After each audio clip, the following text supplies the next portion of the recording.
Chapter 390. Jingwan naturally sensed the subtle change in the atmosphere. Perhaps Granny Gong was just shocked, but her husband, could it be that he was unwilling to wear women's clothing and was willing to sacrifice himself just to make her happy? He was so calm and even shameless before, but was it also to hide his emotions perfectly? If that was the case, there was no need at all. Even if he rejected her, she would not be angry. At most, she would feel a little regretful. Li Hongyuan looked at Jingwan's expression and knew that his wife had probably thought of something again. However, with the current atmosphere, it seemed that he could not blame her. He beckoned Jingwan to come closer and held her jade-like hand. His expression had already softened. "Wan, what are you thinking about?" Jingwan did not hide it, nor did she hesitate. Yuan doesn't like this outfit, so take it off." Li Hongyuan raised his eyebrows and smiled. It's normal for men not to like women's clothing unless they have special preferences. However, I'm not unwilling. I try it once in a while, and I think it's quite interesting, so don't think too much about it. I was just thinking about something else. That's good. But Yuan, if you don't like something, you have to say it directly. You're the king of hell, so you can do whatever you want. Even if it's because of me, you don't have to force yourself. Of course, you can't touch other women. This is absolutely mandatory. It's the same whether you're happy or not. There's no room for discussion. The second half of her sentence was fierce. I already said that you're a little vinegar jar, but you still don't admit it. Look at you now. Li Hongyuan reached out and pinched her face. Who said that I don't admit it? What's a vinegar jar? I'm a sea of vinegar. If I overturn it, I don't know how many people will drown. So, don't provoke me. Yes. Even if you don't think for yourself, you have to think for the people of the world. Even the king of hell can't touch thousands of people's lives. Stop talking nonsense. Jingwan couldn't help but hit him again. However, her strength wasn't even enough to tickle Li Hongyuan. Besides, if she hit him too hard, she would also feel bad. Looking back at Nanny Gong, who was as usual, Lin Mingya found that Nanny Gong was smiling. Although Lin Mingya was used to getting along with Li Hongyuan naturally as long as she was in Prince Yu's mansion, she still felt a little embarrassed when she saw Nanny Gong's expression. "Granny, I'll have to trouble you. This is what this servant should do." Nurse Gong came forward and stood behind Li Hongyuan. She looked at Li Hongyuan's face in the glass mirror. Wang Fei's makeup skills are unparalleled. For example, they could make slight adjustments on their faces so that they looked completely different. It was a kind of disguise. It was completely different from Jingwan's. In Qi Yuan, it was popular for men to dress up as actresses and women to sing as martial artists. In particular, the opera troupes that often went in and out of the inner residence were basically all women. They could play all the male roles. In fact, there were 2 or 3 famous opera troupes in the capital city that were all made up of women. Whether it was men dressed up as women or women dressed up as men, these people looked similar to the other gender in appearance, unlike Li Hongyuan, who was very different.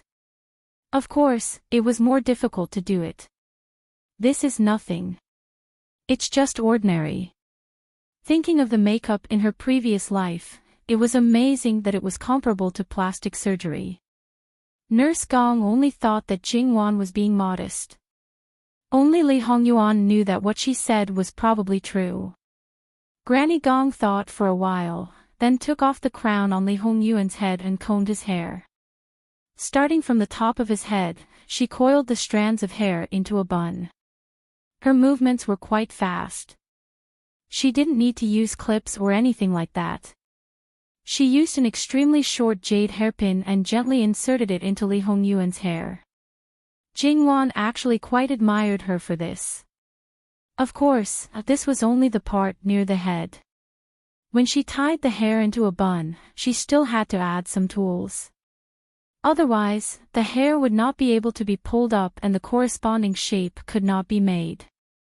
It should be noted that Li Hongyuan's hair was also very well taken care of. It was soft and smooth. Under normal circumstances, the more it was like this, the harder it was to take care of the hair. However, Li Hongyuan basically did not have short hair. Therefore, he did not need hair oil. After it was done, it would not look coarse. Jingwan was not envious, because her hair was even better than Li Hongyuan's. Jingwan looked at him happily. Occasionally, she would help him or pass him something. The biggest difference between her current life and her previous life was that she did not need to wear a wig. In Jingwan's opinion, the wigs in those ancient costumes were definitely a pain. This time, Li Hongyuan did not close his eyes. Although he could not see the back, he could definitely see the top of his head. In the end, the bun was completed. Jingwan raised her eyebrows. The 9 rings of hair were interlocked. There were a lot of rings, but they were not messy. Each ring was about the thickness of a finger. It looked very beautiful. 9 was the extreme number and was regarded as noble. It was said that during the reign of an emperor, the queen's mother descended to the mortal world. Her beauty was outstanding. Therefore, this combination of beauty and immortality was naturally favored by many and was regarded as one of the noble hairstyles. However, under normal circumstances, it was still suitable for the palace.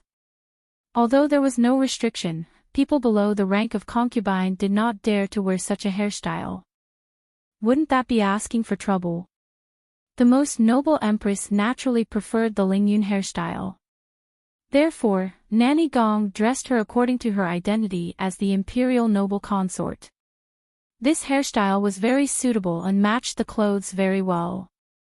After that, it was the hair accessories. These things did not need to be said.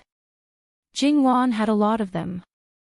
Not to mention other things, just on this dressing table, whether it was individual pieces or a set, there was no need to look elsewhere. At this time, Nanny Gong did not hesitate. Because earrings were not suitable, she used another hair accessory to make up for it. The hairpin was placed on the head and hung naturally from the back of the ear until it reached the middle of the neck. When the dressing was completed, Jingwan's eyes were shining. Her husband was so beautiful, so beautiful, so beautiful. Nanny, how much does Ah Yuan look like the imperial noble consort now? At least 9. His Highness is a man after all. The bridge of his nose is more prominent. Although the whole outline is covered, the essence is still the same. If it is further away, it should be more similar. When Princess Consort is painting, if you want to be more partial to the imperial noble consort, you can weaken it appropriately. Jingwan nodded to show that she understood. Then she let Li Hongyuan turn sideways and take a few steps back. My husband is so beautiful. The more I look at him, the more beautiful he is. How can there be such a beautiful person in the world? Jingwan's face was intoxicated. She deliberately showed a love-struck expression. She was about to drool. She said that Pei Xiuying looked the most like the imperial noble consort in the past. Obviously, her husband's current appearance was worlds apart. Jingwan even felt that after seeing such a stunning beauty, she would not have any reaction when she saw another beauty in the future. Wanwan really likes the imperial noble consort more, right? Li Hongyuan said with a gentle smile. Perhaps because the makeup was completed, he was more charming than before. Initially, Granny Gong still missed Li Hongyuan's face a little. However, when she saw Li Hongyuan's expression, that little bit of nostalgia immediately disappeared. When Li Hongyuan's face was expressionless, it was more than 90% similar. But now... To hell with the similarity. The imperial noble consort was a woman who was as gentle as water. Even if she was extremely beautiful, she was not ostentatious and would not have a seductive appearance. But now, the prince was displaying these qualities to the extreme. For most men, such a woman was very attractive and many women might be envious. However, Nanny Gong had no feelings at all, especially when this man had a bad record. It should be known that because he was good to Jingwan, Nanny Gong had a better impression of him. But Jingwan was different. She had never seen the imperial noble consort. She only knew that this was her husband. No matter what, he was the most handsome in men's clothes and the most beautiful in women's clothes. However, when she heard Li Hongyuan's words, she immediately restrained her expression and became normal. Well, when my husband is dressed normally, he can't help it if he is too obsessed with it.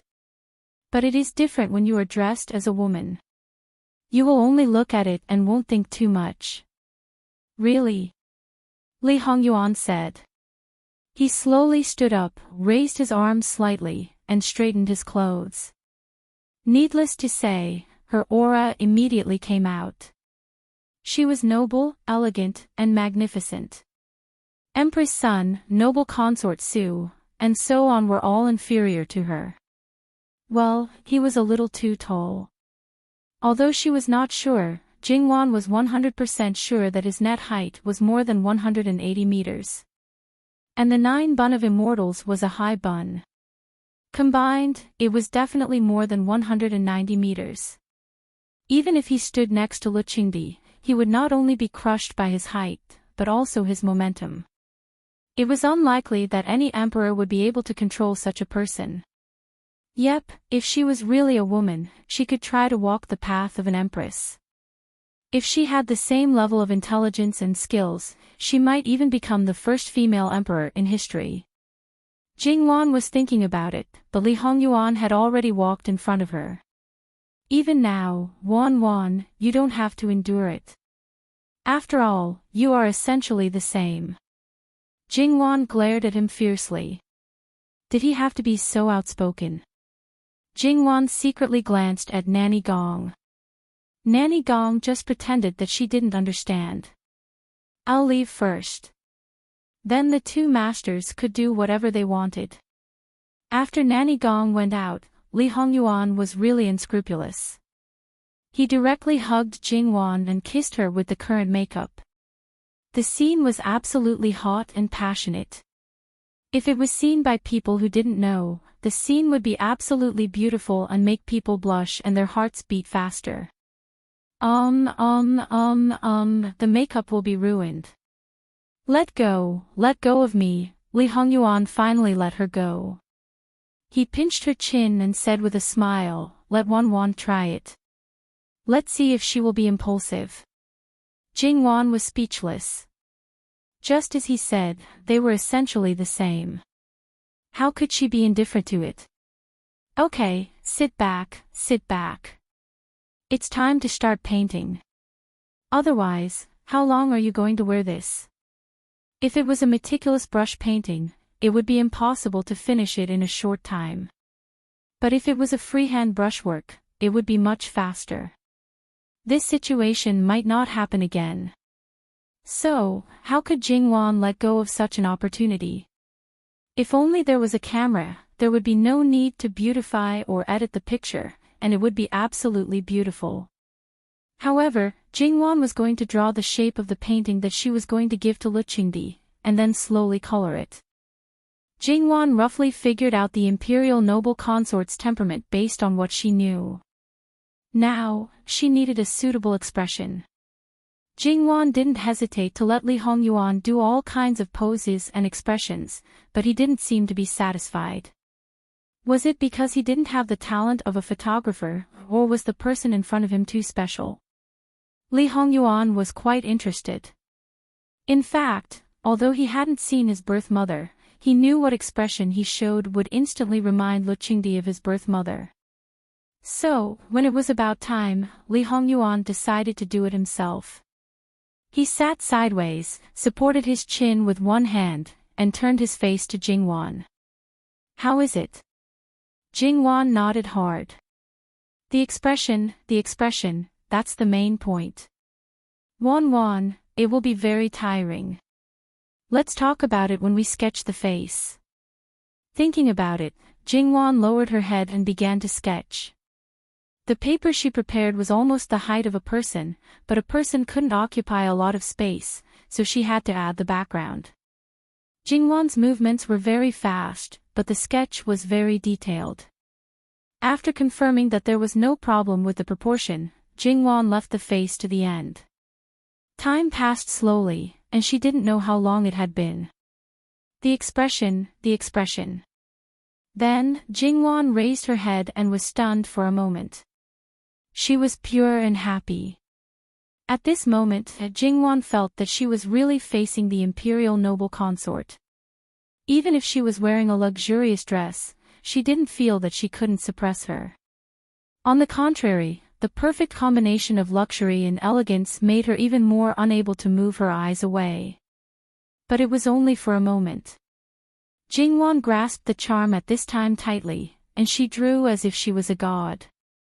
Soon, she finished.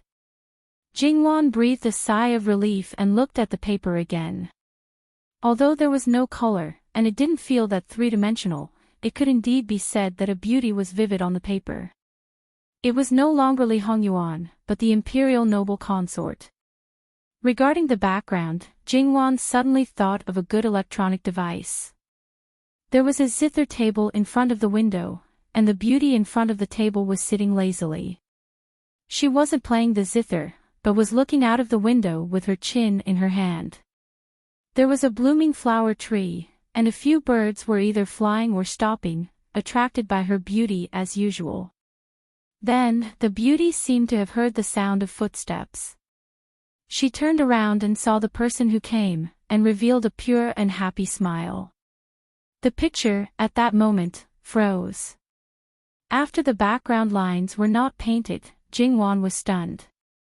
It seemed that she didn't quite believe that this was painted by her. There was no follow-up, but it was vivid enough.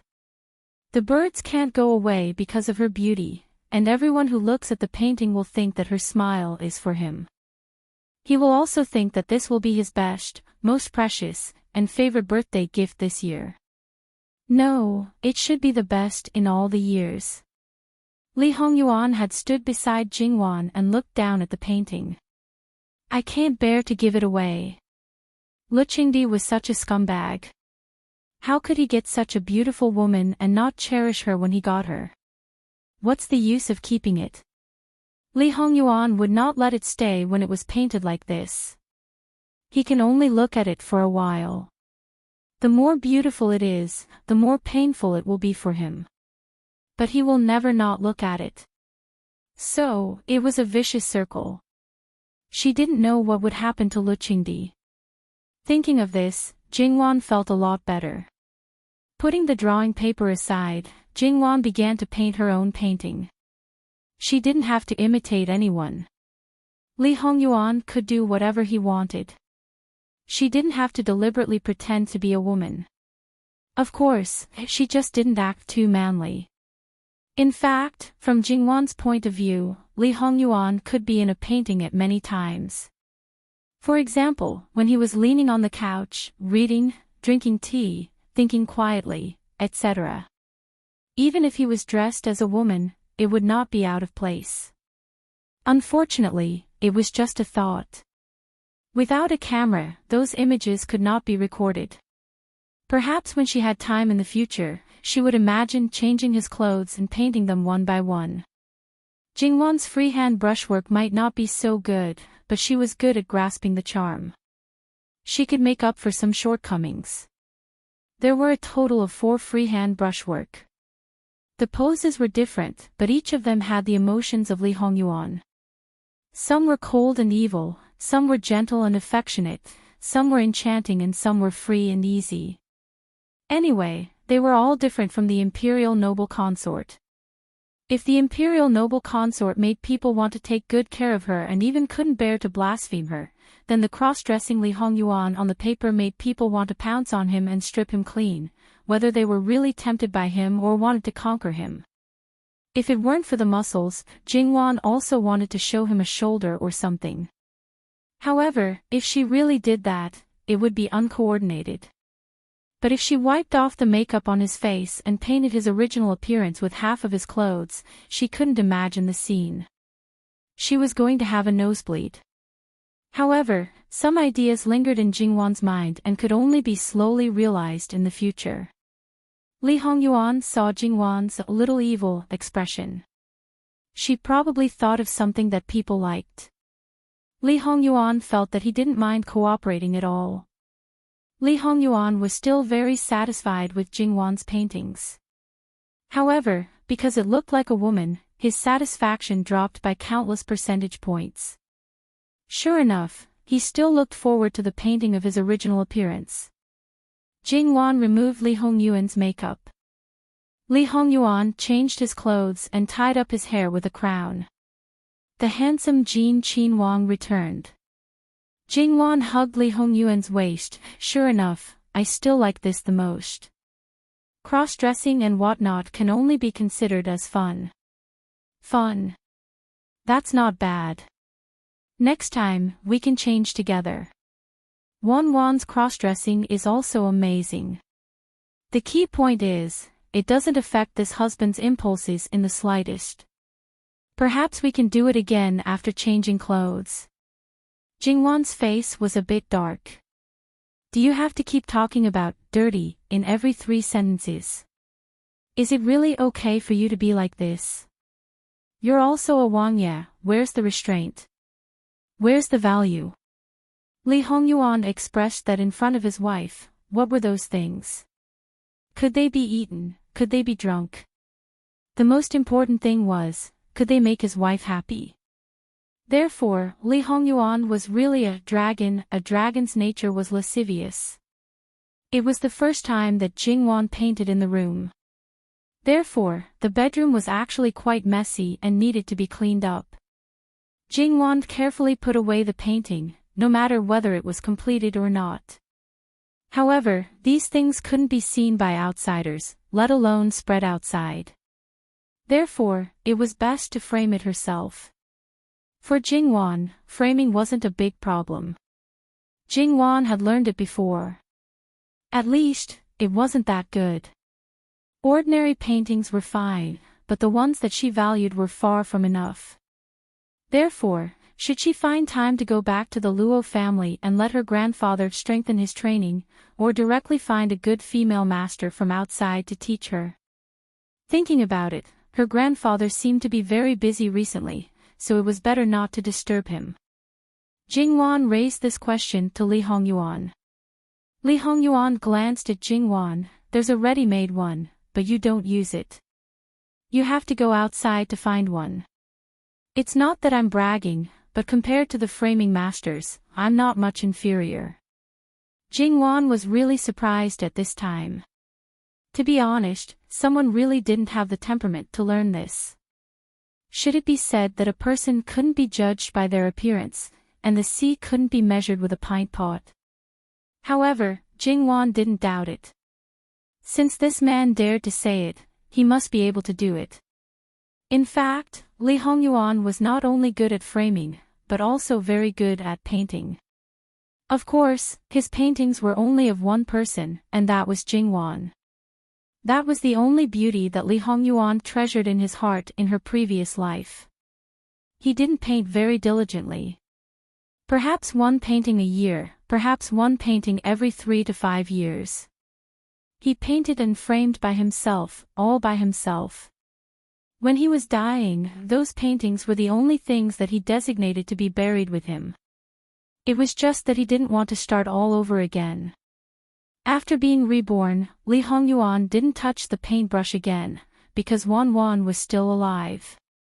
He didn't need to use paintings to remember her.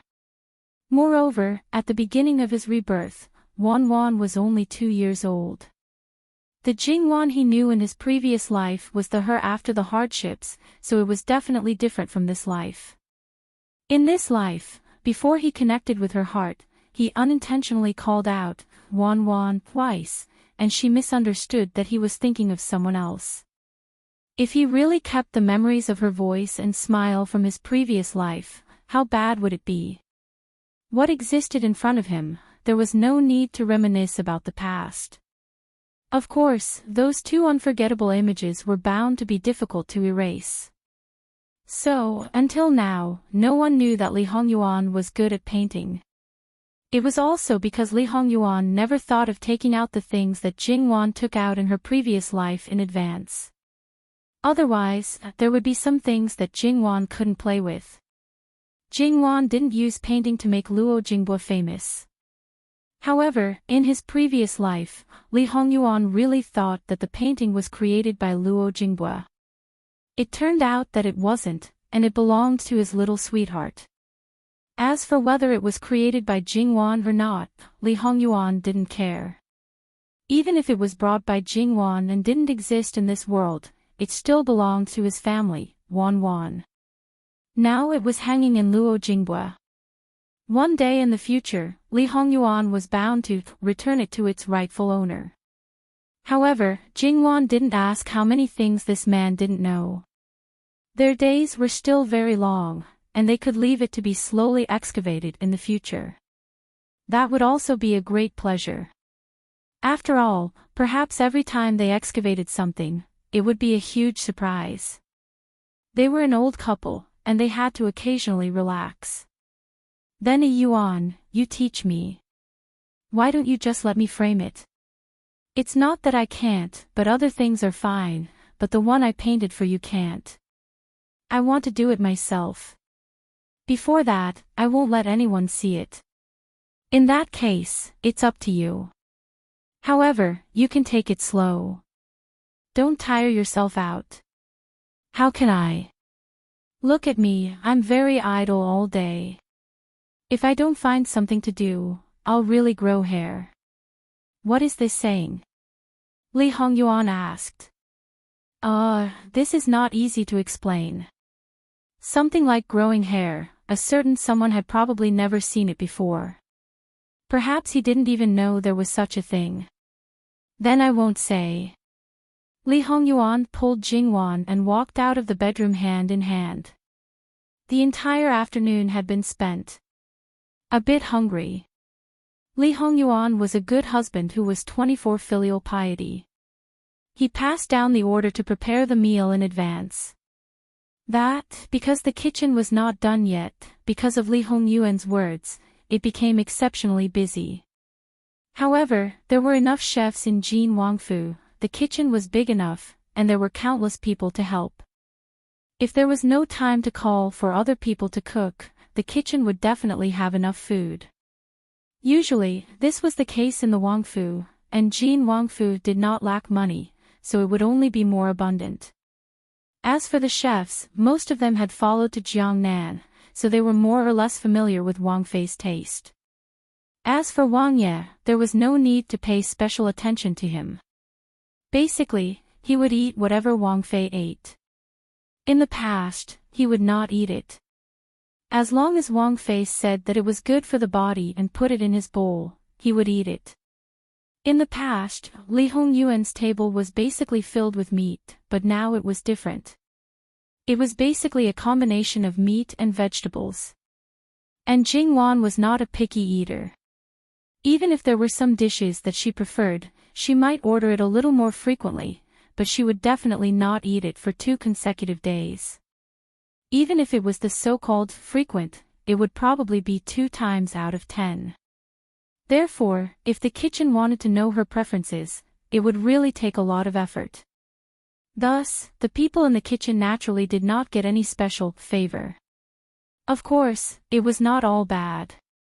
Although there was less competition, naturally there were less dirty things. Moreover, with the reputation of the living king of hell, they naturally did not dare to not do their best. As the saying goes, if you do a good job, you may not be rewarded, but if you do a bad job, you will definitely be punished.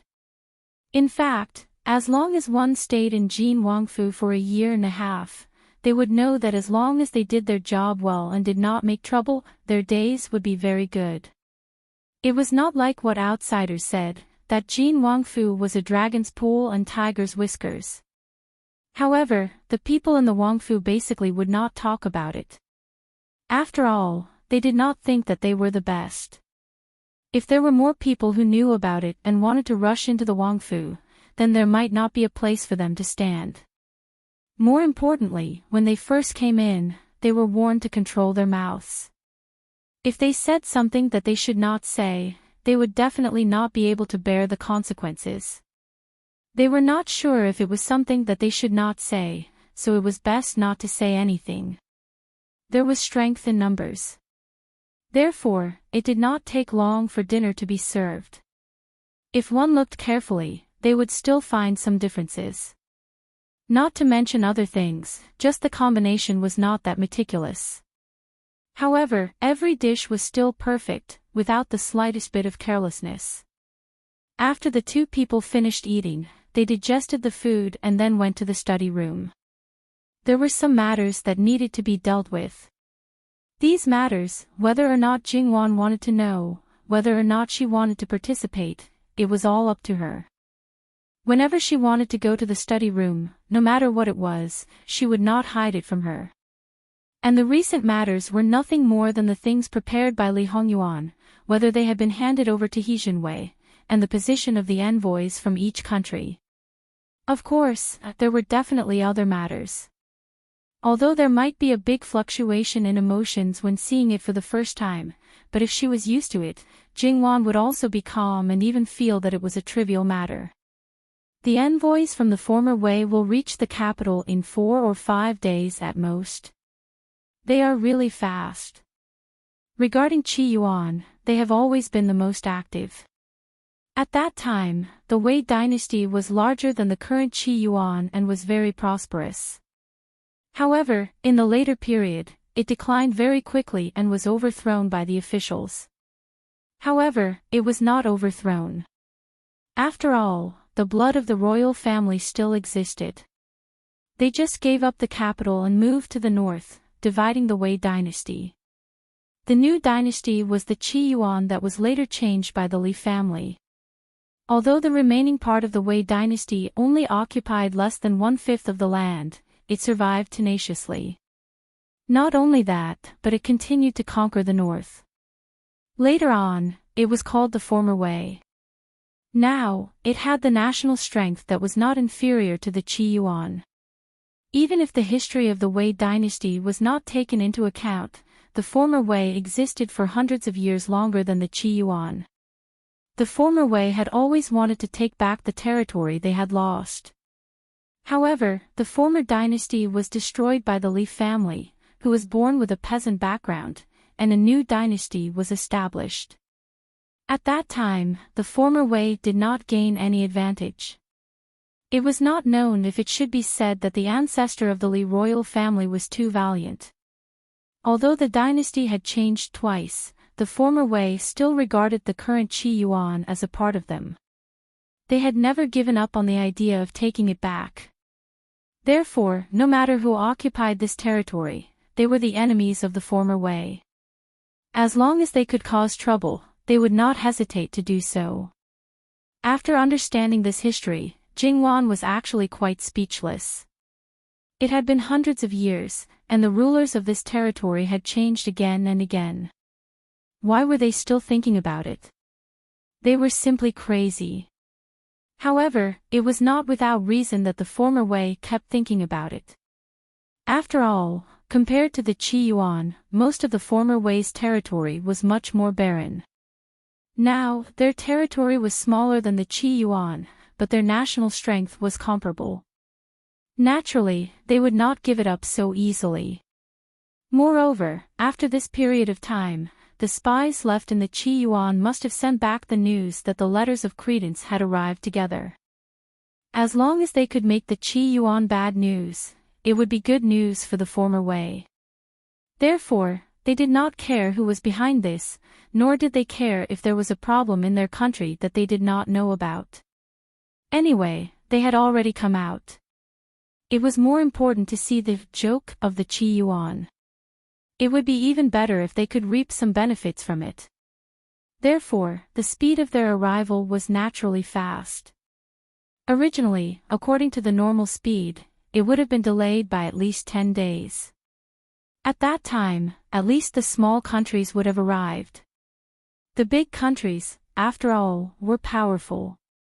They were supposed to be the last to arrive. Now, they were going to arrive early. One could imagine how much hatred there was. 2 princes and a princess. There are as many as 3 influential officials accompanying them. They really think highly of the Qi Yuan. However, speaking of which, the former Wei and the Qi Yuan should be of the same origin. Many of their customs and culture are similar. Even now, there are only a few differences in the language. More than 70% of the words are the same. This is even more so in terms of clothing and other aspects. From what I know, the former Wei places more emphasis on the separation between men and women than the Qi Yuan. Why would they let a princess accompany them this time? With a woman around, it's nothing more than a political marriage. The former Wei and the Qi Yuan will have a political marriage. Moreover, even if it's a political marriage, they should hand over the letters of credence to each other. After everything is done, the Qi Yuan will send someone to fetch the bride. What's going on with the princess?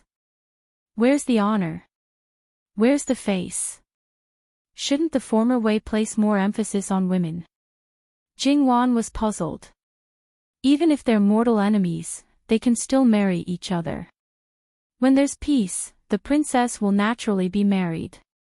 When there's war, the princess will naturally be abandoned. There's nothing strange about her being the first to die. As for bringing her along, who knows? Maybe their target isn't the Qi Yuan. Compared to the former Wei and the Qi Yuan, other countries aren't as particular. It's normal for them to send their people directly. Jing Wan frowned. 2 countries secretly colluding in the territory of a third country.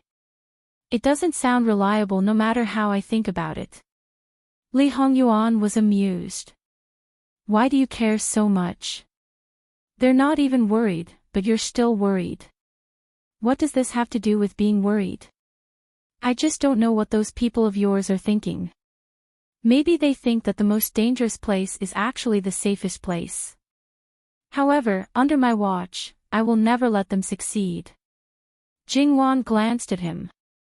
Not only would he not let them succeed, but based on this person's behavior, it was more likely that they would become enemies if the alliance failed. Li Hongyuan smiled but didn't say anything. So what if they were? When the Qi Yuan wasn't strong enough, it was natural for them to restrain each other and wait for him to deal with them one by one. Speaking of which, in her previous life, the former Wei's target wasn't the Qi Yuan. However, the former Wei's princess fell in love with Li Hongyuan and caused a lot of trouble. In her previous life, Li Hongyuan probably didn't know what to do. After all, the flood in the south seemed to have something to do with the Pei family. Li Hongyuan was blamed and was despised by Lu Qingdi, so he wasn't in a good situation. The former Wei and the Qi Yuan were mortal enemies, but the former Wei's princess fell in love with Li Hongyuan. Who knew what Lu Qingdi would think? It was obvious that Li Hongyuan didn't have a good life.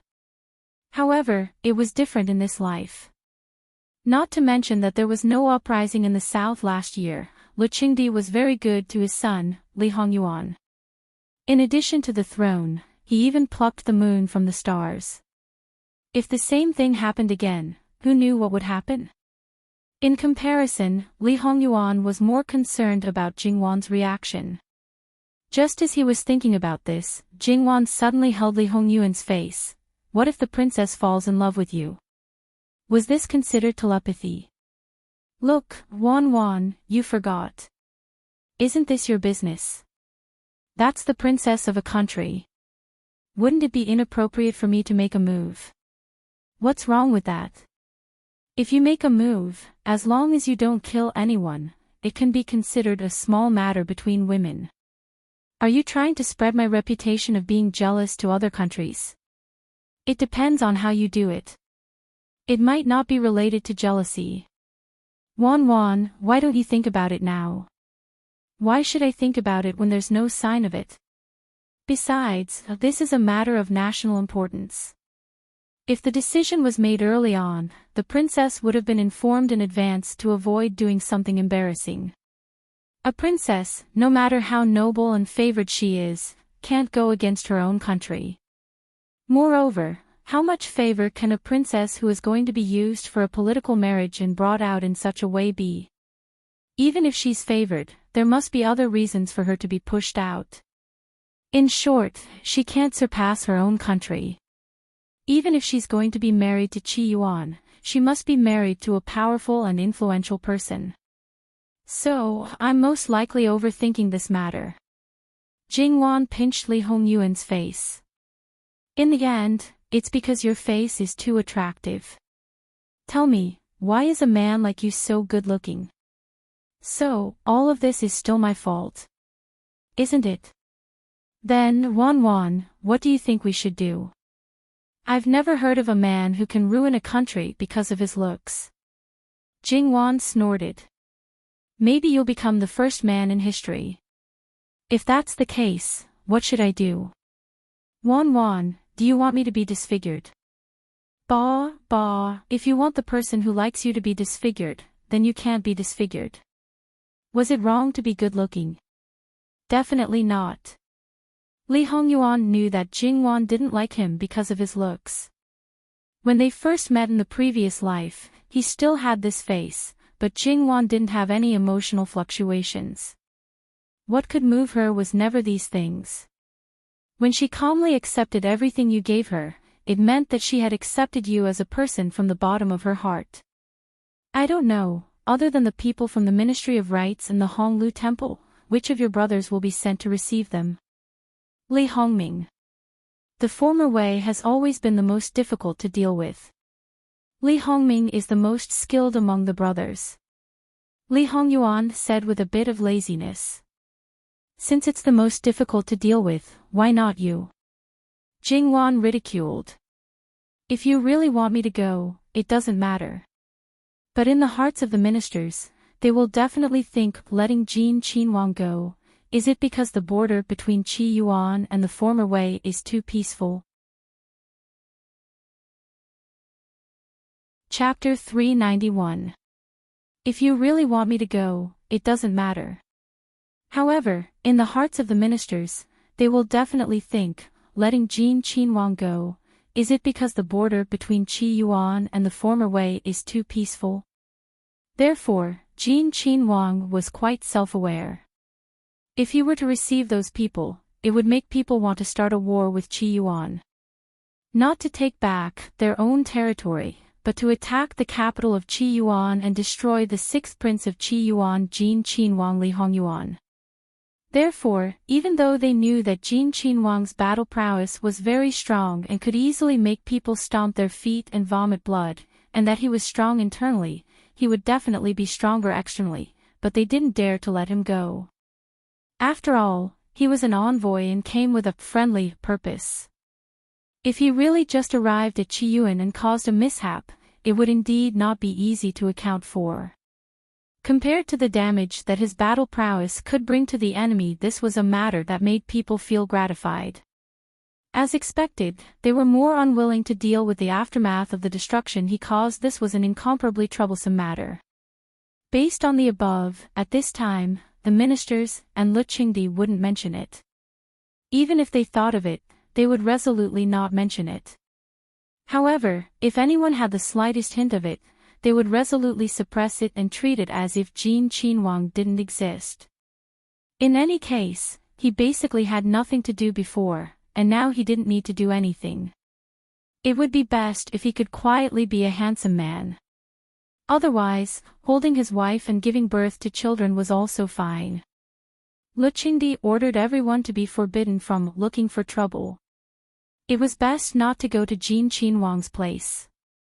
If they provoked Jin Qinhuang, it would lead to Jin Qinhuang's appearance. It was a very normal thing. In short, it would be better if Li Hongyuan wasn't lured out of his Qinhuang Fu. These days, Li Hongyuan also basically didn't leave the Qinhuang Fu. However, he was very clear about the matters outside. A few days ago, he even specially went to the imperial court and said that he was willing to relieve Fu Huang's worries because the envoys from various countries had many things to do. Lu Qingdi almost roared, "Just stay here obediently. That's the best way to relieve my worries." Sometimes, this evil creature liked to go against him. If he told him not to do something, he would do it. If he told him to go east, he would go west. He was amenable to coaxing but not coercion. The stronger his attitude was, the more rebellious he would be. Usually, it was fine, but if something happened at this time, he would lose face.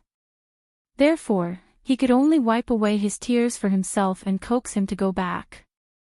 If he was really bored, he could take his wife to live in the farmstead for a while and come back for the birthday celebration. There was no one else who could coax their grown-up son into not doing anything and give him a lot of money so that he could be a dandy who only ate, drank, and played. Li Hongyuan told this story to Jingwan as a joke. "You did it on purpose, didn't you?" The people in the imperial court were all pitiful, and the one on the dragon throne was the most pitiful. Even if it's the truth, one doesn't have to say it. If I don't do it, what reason do I have to hide in the mansion? I'm a prince after all. Even if I'm an idle prince, I can't ignore it. This is considered a big deal, and it has nothing to do with the power disputes in Qiyuan. If I go to other countries, they won't try to do anything to me. Without power and influence, it's completely meaningless to form an alliance. Therefore, if it's within the scope of involvement, I won't care about it at all. There will always be people who grumble and show their attitude. If they don't want my help, it's a completely different matter. That's why I said that those people are pitiful. You've calculated everything. He was the one who played tricks and made everyone nervous. In the end, he was the most innocent and the most idle person. If some people knew about this, they would probably complain that God was unfair. In the current situation, even if I don't participate in anything, I still have to be aware that I'm being schemed against. Even if I don't participate in anything, it will still be someone else. The difference is that they don't suspect me for the time being. However, they might find out the clues in the next moment and make me the target of public criticism. Even if they suspect you in the next moment, they will need some time to verify it. Besides, if they can be sure that you're the one who suspected and implicated a series of people, then your subordinates will be too closely involved and too incompetent. According to your style of doing things, the former is impossible. Furthermore, you haven't made any mistakes in your affairs for so many years, so there's no need to doubt their ability to do things. Unless you jump out on your own, it's unlikely that you'll be at the forefront of the storm in a short period of time. Or do you think that you still have too little attention and need to attract more attention? Or are you too bored and need to find more things for yourself to do? Bored? How is that possible? I'm very busy. I'm busy accompanying my wife. Who has time to pay attention to them? Li Hongyuan was lazy. He played with Jingwan's fingers with one hand and fiddled with the pendant hanging from Jingwan's hair ornament with the other. He looked extremely bored. In fact, he didn't feel it at all. Jingwan's heartbeat was a little fast and her face was a little hot. She deliberately ignored these and joked, "You say it as if I'm more important than anything else." That's the truth. Li Hongyuan said matter-of-factly. If you can't have the country and I at the same time, will you give up the country for me? Jingwan raised her eyebrows slightly and smiled. Do you still need to say this? In his previous life, he had already been an emperor. Even if he hadn't been, he didn't have any obsession with the throne. All his schemes were just for Jingwan to hold up the sky and let her live a carefree life, enjoying the best of everything. And these things couldn't be achieved without power. Jingwan didn't doubt his words. All that was left was feeling touched. However, if outsiders know, I'll become a demoness who brings disaster to the country. Those who work for you will probably eat me alive. Besides, there's nothing shameful about my identity. This assumption doesn't hold in the first place. Even if I don't become an emperor, I'm still an uncrowned king. No matter who sits on the throne, the country will be in my hands. I won't let Wang suffer any grievances. Li Hongyuan had absolute confidence in this point. However, Jingwan rolled her eyes slightly. It's already at that point. Who can stop you from sitting on that throne? Yes, for example, they don't want to sit on it or something. Jingwan felt that this man was really asking for a beating. He had worked so hard, spent so much effort, spent so much energy, endured so much humiliation, and in the end, he got what he wanted so easily. The others did not even see what he had done. Once he got what he wanted, he just let it go and pushed a puppet to work for him.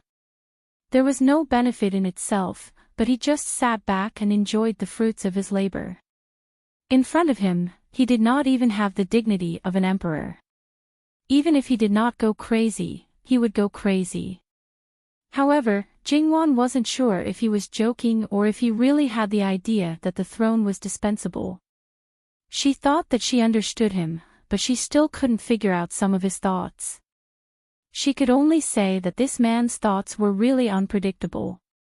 Ordinary people couldn't guess. Sometimes, Jingwan was actually very glad that this man didn't hide anything from her. He would show her everything. Otherwise, she would be exhausted to death if she had to play a guessing game. Jingwan didn't know that the core of this body was not normal at all. He had already cultivated to become a spirit. Even an old fox with decades of experience couldn't easily play with him. What's more, he also had the advantage of foresight. Even if there were some changes, he could make corresponding decisions according to the situation. In the previous life, he could become the final winner in the adversity, so naturally, it was not difficult for him to do so now. Jingwan had indeed experienced storms, but compared to him, she was still too far away. Jingwan might have some advantages of a more advanced civilization, but now it was useless. She couldn't play with the intrigues of the regime at all. Li Hongyuan showed her and explained to her, but she was only in the learning stage. It was estimated that during the whole fight for the throne, she wouldn't be useful. However, Jingwan was also quite self-aware. Generally, she just watched and asked when she didn't understand. She only interjected a few words in some small places. She would never open her mouth when it was related to the overall situation. She just watched and learned seriously. Although it wasn't useful now, it didn't mean that it wouldn't be useful in the future. Moreover, Jingwan also wanted to stand side by side with him. She wanted to take on things with him instead of being completely sheltered under his wings. Even if Li Hongyuan didn't mind in her life, she wouldn't allow herself to be useless. Li Hongyuan didn't mind her participation and patiently taught her. He might have the same thoughts. He gave her a chance, and it wasn't that Jingwan couldn't learn. Why wouldn't she grasp it? In fact, Jingwan was actually a very outstanding student. She learned quickly and could often draw inferences from one example. Given more time, she could become a qualified politician. Perhaps she couldn't deal with those old foxes, but it was more than enough to deal with other people. What Jingwan didn't know was that she was now handling some things for Li Hongyuan. Li Hongyuan asked her to look at those things first and then give her opinions. On the surface, Li Hongyuan seemed to have gone through them, but in reality, he was handling them according to Jingwan's wishes. Jingwan herself didn't feel it, but the shadow guards who were in direct contact with her knew best. It wasn't that they weren't surprised, but more than that, they were moved. Should they say, as expected of their master, his vision was amazing. These people didn't have the idea that women couldn't participate in politics. Anyway, as long as it was their master's decision, then it was right. They only needed to listen to their master's orders. These words don't need to be known by a third person. Jingwan tapped the tip of Li Hongyuan's nose. Look at what Wanwan is saying. Can this husband go and have a heart-to-heart talk with other people? He didn't mind people who were loyal to him knowing, but there was no reason to take the initiative to say that they weren't. It's getting late, you should go back and rest. Li Hongyuan directly reported Jingwan. Jingwan struggled, but the result was that he hugged her even tighter. She was too lazy to make any more useless efforts. Wrapping her hands around his neck, she whispered something in his ear. Jingwan didn't say a word, he would give a response, even if it was just a "n" sound. Following that, Li Hongyuan really stayed in Jin Qinhuang Fu and didn't go out. It could be said that outside, it was very busy. He was leisurely and happy, but those who were busy like dogs were gratified. Jin Qinhuang usually messed around, but at the crucial moment, he still knew how to act appropriately. That was all they asked of him. Jingwan also calmed down now. Li Hongyuan stayed in the Fu with nothing to do. She also didn't have any opinion, and didn't feel that there was any problem with him accompanying her all day. As for the framing, Jingwan had a foundation, but it wasn't particularly good. Therefore, what Li Hongyuan wanted to do was to point out her shortcomings and then correct them. Jingwan would ponder on it herself, and she believed that the situation would naturally be much better. For Jingwan, Li Hongyuan was definitely a good teacher. He was meticulous, patient, and attentive. Sometimes, he was even more serious than handling state affairs. If it was other people, they definitely wouldn't have such a good life. Just like He Jihai, that special teaching method, those who didn't know would think that he was the enemy of the King of Hell. Of course, most people didn't even have the qualifications to be abused. After Li Hongyuan saw Jingwan's framing from beginning to end once, he saw where the problem was. Then, step by step, little by little, meticulously to every detail. Not to mention, after 2 times, Jingwan completely understood her own shortcomings. This progress could be said to be very fast. The areas that still had problems were all her own operations. She believed that it wouldn't be long before she could reach a level that she was satisfied with. That's right, Jingwan only needed to be satisfied with herself. She didn't need to care about the views of Sir, and even more didn't need to care about other people's views. If she was satisfied, no matter to what extent, it wouldn't be a problem. Jingwan practiced framing. The rest of the time, she was painting most of the time. The one that was going to be sent to Luqingdi was naturally the first one to bear the brunt. After all, it was very close to the birthday. As for that painting, Jingwan had put in a lot of effort. She didn't put in less effort just because she wanted to give it to a scumbag. She couldn't blaspheme the imperial noble concubine because of that scumbag. She was a beautiful woman. More importantly, she was her husband's birth mother. She was the one who gave her husband life. Even if she didn't see a Yuan's birth and didn't participate in his growth, Jingwan believed that her motherly love for a Yuan wasn't any less. Besides, the beginning of this painting was quite good. It was even beyond Jingwan's expectations. There was no reason to deliberately ruin a good thing. Of course, with Li Hongyuan personally watching, Jingwan usually focused on painting for no more than half an hour at a time. But when she rested, it usually exceeded 2 hours. In addition, the flowers and plants in the residence also attracted a lot of Jingwan's attention. The days basically passed like this. It was inevitable that during this period, some indescribable things would definitely happen. In the blink of an eye, the diplomatic mission of the former Wei arrived in the capital of Qi Yuan. The momentum was quite vast. It could be said that almost the entire capital was alarmed. Of course, it was impossible for everyone to run over to watch. Even so, it was enough to make Luqingdi and many officials' faces turn black. As an envoy, how could they be so arrogant in other people's territory? How could they be good? However, the purpose of the former way was like this. The darker your face and the more unhappy you were, the happier they would be. To put it bluntly, it was a demonstration. If that was all, it would be fine. Unexpectedly, half of the entourage served the princess. Not to mention the imperial guards on both sides of the entourage, there were many carriages inside. The carriage in front was not normal.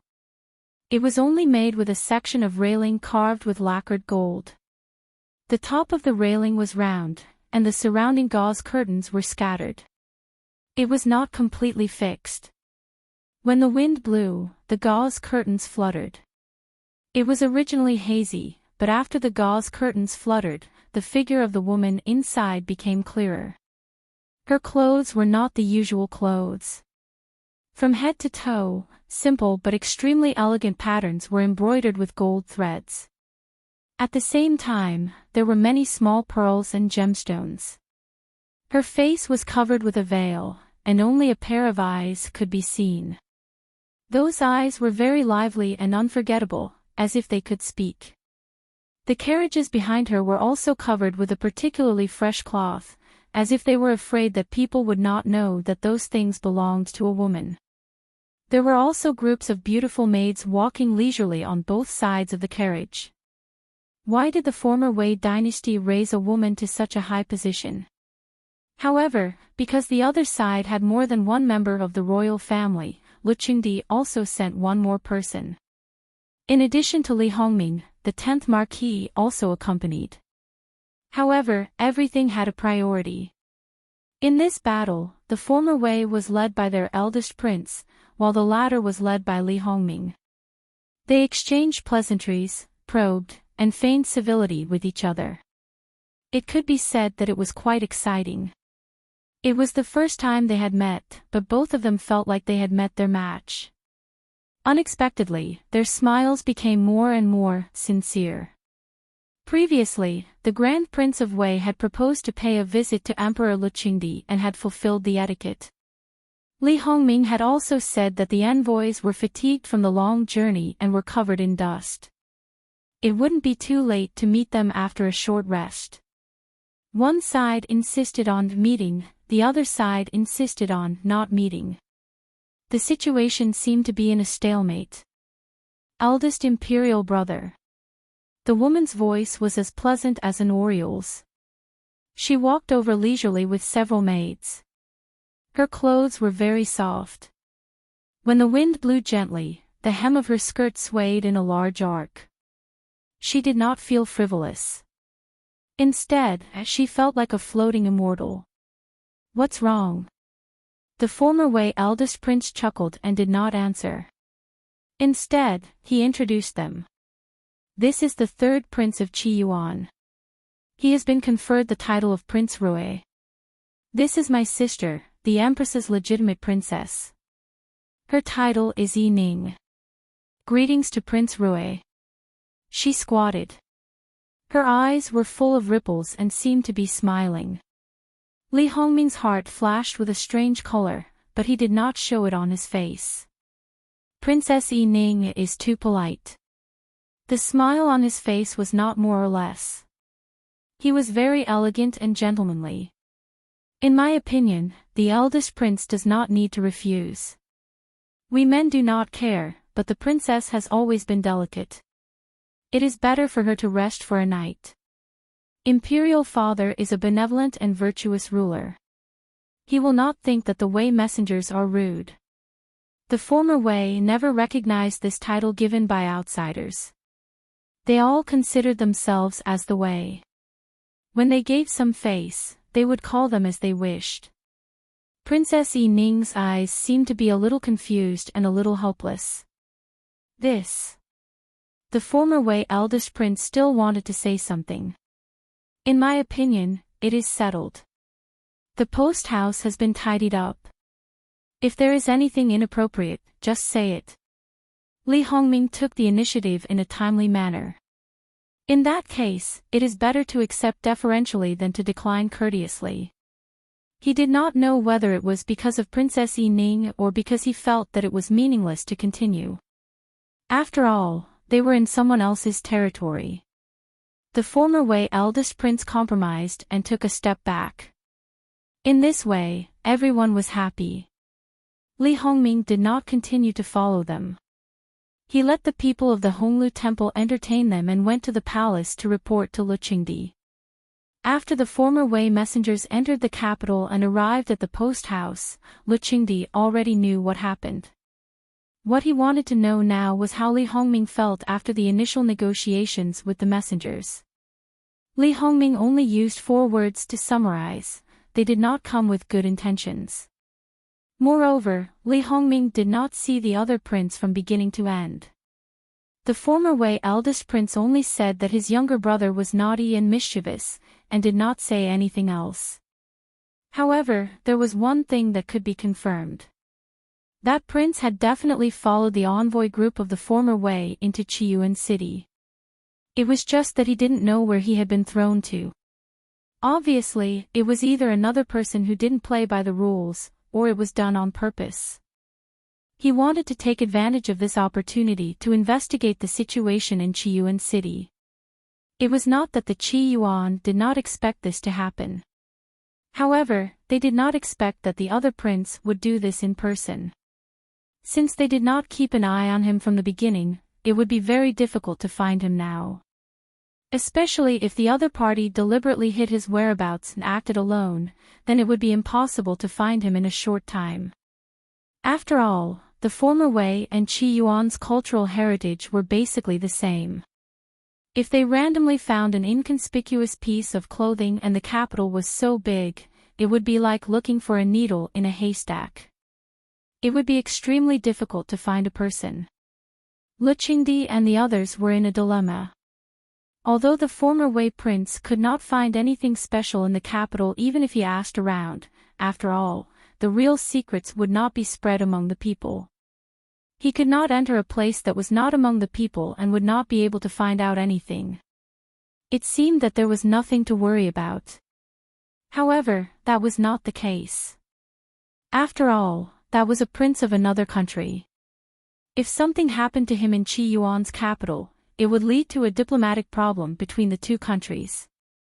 Therefore, people who didn't play by the rules were hated no matter where they went. Even so, they had to find him as soon as possible. Luqingdi rubbed his forehead and passed down the order to the city guards to find him. How could they find him if they did not know him? Not to mention Luqingdi, many court officials sneered. Looking for him was just for show. If something really happened, as long as he did not die, he deserved it. Who asked him to run around? There was something wrong with the Qiyuan people's character. How could they bully outsiders? Truly sorry, Qiyuan had always been a country of etiquette. Under normal circumstances, they were warm and hospitable, but if someone provoked them first, the people of Qiyuan were also not pushovers, and could be pinched as they pleased.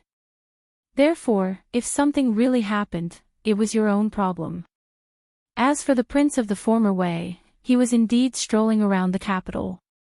Compared to what he had expected, he was much more high profile. He had 4 guards with him, and he himself was also quite eye-catching. His height was basically comparable to Li Hongyuan's. He had a pair of long legs and his eyes were slightly blue. It was obvious that he had the blood of a different race in his body. Comparatively speaking, Qiyuan capital was already very cold. 2 or 3 layers of clothes were considered normal. Those who had slightly weaker physiques were already wearing thin cotton clothes. However, this prince was clearly wearing a piece of clothing. The waist was tight, the collar was wide open, and a large area of strong chest muscles could be seen. Moreover, his entire person was filled with a kind of feeling of strength from head to toe. He did not feel cold at all.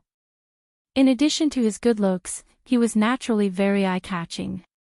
Apparently, he was used to the feeling of being in the limelight. He did not feel uncomfortable at all as he walked.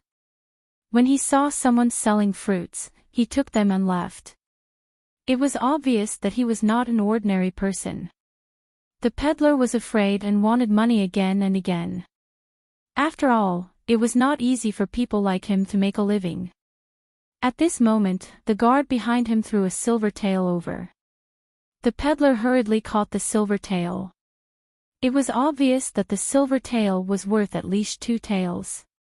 To be honest, even if he sold all the fruits in his stall, it would not cost so much money. He was an honest person. He said bluntly that he could not give the silver tael. The guard sneered and looked at him with disdain. You don't have to give the silver tael. It's your reward. Then, he followed his master and continued walking. Generally speaking, being able to sell it for money was naturally something to be happy about. However, the other party's attitude was as if the money was not for people, but for bugs. That was an extreme insult to people. The peddler was also an upright person and was doing his part to earn money. One had to know that fruits were not easy to obtain in such weather. He had also put in a lot of effort to get these fruits. He also had a conscience and did not sell them for a particularly high price. Now that he was holding this piece of silver, his eyes turned red with anger. However, it was still a silver tael. He could not just throw it away. The peddler stood there for a while. The person next to him should be an acquaintance who understood his temper. He wanted to persuade him to let it go and not make things difficult for the silver tael. The peddler decisively asked someone to help him look after his stall, and then went to the nearest bank. It was not a big bank, and it was not targeted at the upper class. Occasionally, the commoners would go to exchange money, and they would be received politely. The peddler went in and asked to exchange the silver tael for copper coins. 1 tael for 1,000 copper coins. This was the normal way of exchange. However, when it came to the bank, 1 tael of silver was exchanged for 1,000 copper coins. If you wanted to exchange copper coins for silver, you would need at least 1,100 copper coins to exchange for 1 tael of silver. It was exactly 2 taels of silver in exchange for 2,000 copper coins. What went in was a small piece, but what came out was a big bag. The peddler returned to his stall and only took the few copper coins that he deserved. He wrapped up the rest and asked someone to help him look after it. It seemed that he was going to return the money. However, originally, he only needed to twist the silver tael and exchange it for 5 copper coins. It was more than enough and convenient to carry around. Now that he had changed it all, he was angry as expected. Another person took a fruit from the stall.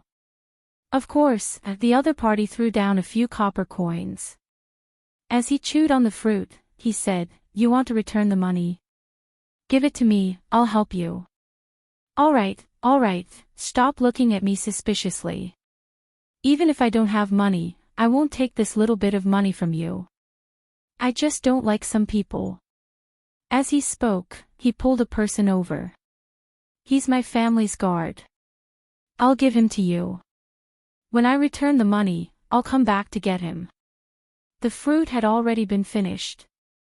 He threw away the core in his hand, grabbed the bag of money, and quickly went in the direction that a certain prince had left. Since he was so ostentatious, he was not afraid that he would not be able to find him.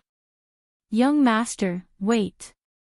One of the guards who followed him was asked to leave, and the others followed him. The peddler was also shocked by this development. The guard who was left behind was much calmer. "It's fine. Continue to sell your things. I guarantee that this matter has nothing to do with you. You guys, our young master is from General He's residence. He's from the Northeast Army. I don't know if you know." I know. The peddler hurriedly nodded. He was even a little excited. Although the Northeast Army was not particularly famous, this peddler happened to have a biological brother in the Northeast Army. Therefore, he knew more about the Northeast Army than the average person. When he heard that he was General He's young master, his feelings naturally rose. The entire He family was stationed in the northeast of Qiyuan. This year, General He brought his family back to the capital. When he left, he only took one son with him. In the entire capital, this was considered a big matter. There were quite a lot of people who knew about it. The peddler stretched his head to look at He Hai's consciousness, but the other party had already disappeared. The guard's expression of reverence towards the peddler twitched. If he knew what kind of nature their young master had, he probably would not be like this. Even if he did not hide, he would not be too far off from Gui Jianchou. That, brother, you should hurry and follow them. The other party is not to be trifled with. If there's a conflict, what if the young master suffers? It's fine. The young master won't suffer. However, when he thought about it, the other party's guard carried a knife with him. The style of the knife was different from the ones in Qiyuan. It was impossible for them not to know that the young master did not care about the outside world and only wanted to find someone to fight. Especially when the He family's women and children would be living in the capital in the future. If they wanted to gain a foothold in the capital, they naturally had to have a thorough understanding of the capital's affairs. Otherwise, if they fell, they would not know which immortal they had bumped into. Therefore, the old madam and madam had repeatedly warned them to pay attention to whatever happened recently. In Qiyuan, if one saw a guard who could carry a blade, they would definitely be part of the imperial family, and the type with a very high status. There was no need to talk about those in the imperial palace. Outside, it would definitely be the various imperial residences. However, those who did not belong to Qiyuan, but had similar treatment, their identities were very easy to guess. To be honest, these former military men would naturally hold reverence towards the people of their own country's royal family. But for the people of other countries, it was not the same. As long as you were the one who stirred up trouble first, then sorry, no matter if you were a prince or a prince, they would dare to beat you up first. Not to mention the former Wei, they were definitely the archenemy of Qiyuan. Therefore, even if they knew that their young master might go against the other party, they did not have the intention to stop it. He Hai's consciousness was a tyrant in the northeastern border town. However, he was selective about who he wanted to bully. He would not bully ordinary people. According to him, it was meaningless to bully those who could not fight back. It would be satisfying if both parties could fight. Therefore, it was one thing for He Hai to dislike the people of the former Wei. More importantly, he was itching for a fight. In his opinion, that person just now might be a good opponent. If He Hai had the opportunity to fight with Li Hongyuan, he should not be itching for a fight. However, these few days, the gates of Jin Qinhuang Fu were closed to him. During this period of time, Jin Qinhuang did not want to pay attention to him. He even became a little bored. Grandmother and his mother repeatedly warned him not to cause trouble. Only God knew how boring it was for him to bring people out for a stroll. Finally, he encountered a problem, and it was the kind that he had a reason to look for. How could he let it go? The He family's creed was not to take the initiative to cause trouble. Their duty was to protect the country, and bullying the weak was something they could not do. However, if someone bullied them, the He family would definitely not be afraid. When facing their enemies, they would definitely not show any mercy. He Hai may not know about the matter of the former Wei entering the capital of Qiyuan, but he had an absolute understanding of weapons. He may not be able to distinguish the other things, but based on that blade, he knew that these people were from the former Wei. The peddler was weak and was one of their own. He was bullied by the enemy. As a He family member, what else could he say? Fight back. He Hai, who was itching for a fight, was simply too self-confident. Even if the peddler went to exchange for money, that group of people did not go too far. He Hai casually asked and quickly chased after them. He Hai directly stepped forward to block the way, with an arrogant look. I say, brother, a fruit does not cost that much money. You think you have a lot of money, but we Qi Yuan are more particular about how much money we have. Therefore, this young master will work a little harder and send the money back to you." That former Wei prince's bodyguard saw that something was wrong and immediately pulled out the blade at his waist. He Zhihai didn't take it seriously and even smiled with a little excitement. When that imperial prince saw He Hai's expression, he knew that this person was not the same as ordinary people. His fear of death was not simple. Therefore, he reached out to stop his bodyguard. This little bit of money, this imperial prince really does not care about it. That peddler did not have it easy to buy these fruits. I will reward him. That will not do. Everyone in Qi Yuan may be poor, but they are ambitious. Here, take it. He Hai raised his hand and threw the cloth bag over. Although the cloth bag was tied tightly, the rope that connected the copper coins had been broken by He Hai. When he threw it, the other party subconsciously blocked it. Almost 2,000 copper coins fell out. Although it was not enough to hurt anyone, the scene was exciting enough. He Hai frowned. Even if you are an imperial prince, no matter how much money you have, you should not waste it like this. Could it be that your old man did not teach you that as a member of the imperial family, you should be diligent and thrifty and be an example to the world? Doing this, not only will you damage your own virtue, you will also implicate your own country. As he said this, he shook his head and sighed. The former Wei prince was so angry that he laughed. In the former Wei, he was also arrogant and despotic. If he wanted wind, he would get wind. If he wanted rain, he would get rain. He was a person who was exceptionally favored.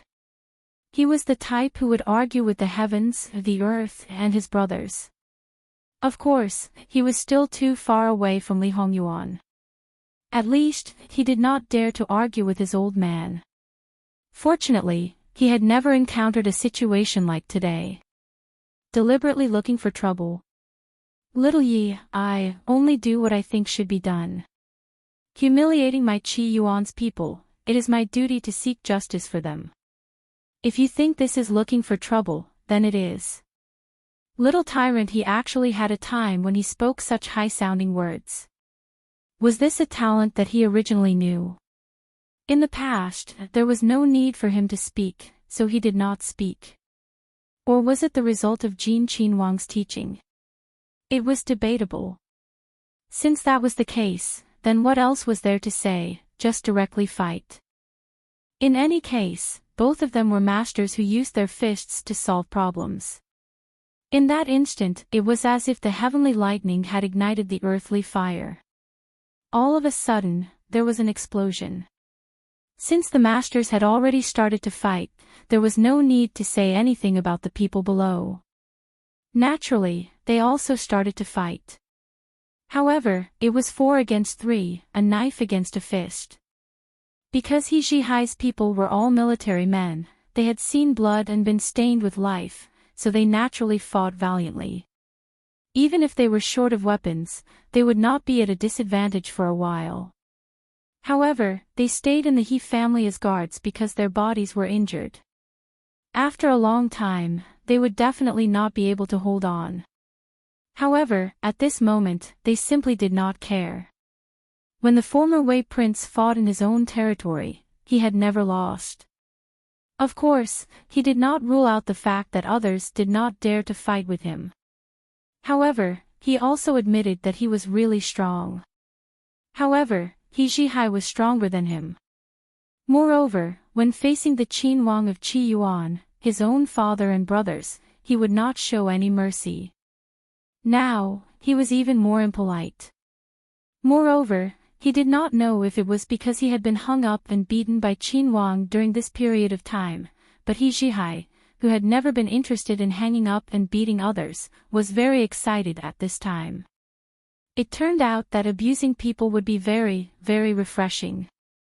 Thus, his actions became even more ruthless. The former Wei prince probably did not expect this situation. Even if his strength was not good enough, the other party should have shown mercy. He had just entered the capital of Qi Yuan and dared to beat him to death. Was he not afraid of causing a dispute between the two countries? Therefore, he could only consider himself unlucky to have met a lunatic like He Zhihai. He Zhihai's fourth guard arrived late and saw the scene of real fire. Speaking of which, he was a very rational person. With a young master like He Zhihai, if there was no rational person to suppress the situation, who knew what would happen? If they continued to fight, it might not be fatal. However, the other party's status was honorable.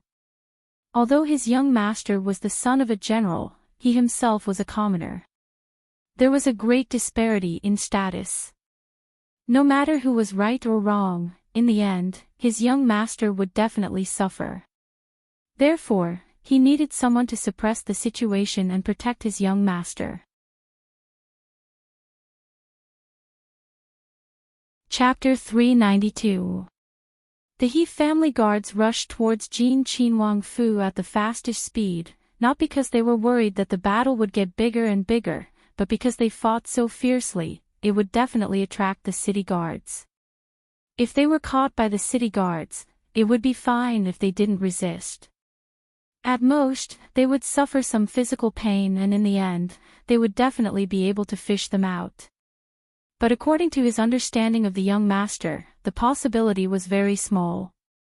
Because he had been caught so many times in the past, it had already become an instinctive action, subconsciously counterattacking. This counterattack was definitely going to cause trouble, therefore, it was best to fish the young master out before he was taken away. Horses couldn't be ridden in the city, and they didn't even bring a horse out, so they could only rely on their two legs. Running too fiercely affected their old injuries, but that pain could be said that they were already used to it. It affected their movements, but it couldn't stop them from moving forward at such a fast speed. In front of Jin Qinhuang Fu's main gate, they supported their knees and gasped for breath. There was a piercing pain in their bones, but they couldn't care so much. In 2 or 3 steps forward, they quickly explained the sequence of events to the guards of Jin Qinhuang Fu, begging Jin Qinhuang to extend a helping hand and save their young master. Several guards looked at each other in dismay, but they still quickly reported the matter. Although the He family's young master was beaten by Wang every time he came, in fact, He Zhihai was still a relatively special existence to the other people of Jin Qinhuang Fu. At least, don't look at how Wang beat people fiercely, in fact, he was still considered to be fond of him. Other Wang didn't have this kind of honor. Li Hongyuan was currently helping Jingwan prepare the paint. It seemed that he was in a leisurely mood. Hearing this matter, in a flash, they knew who He Zhihai was up against.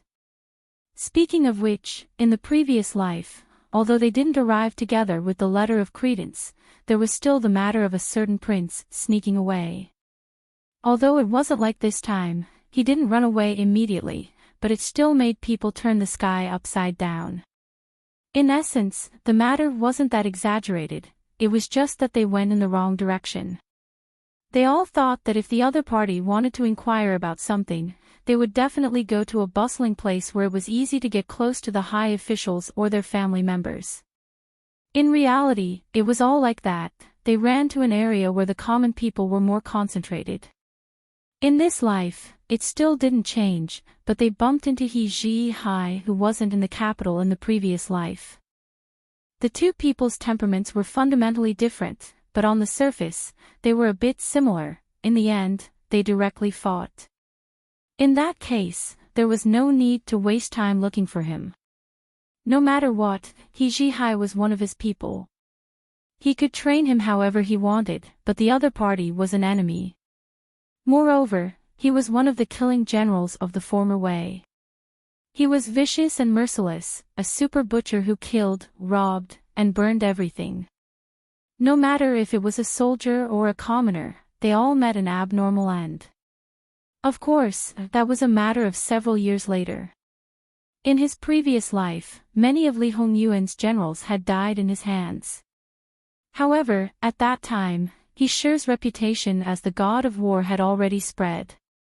The other party was not afraid of anyone except He Shi. Every time, they would avoid him.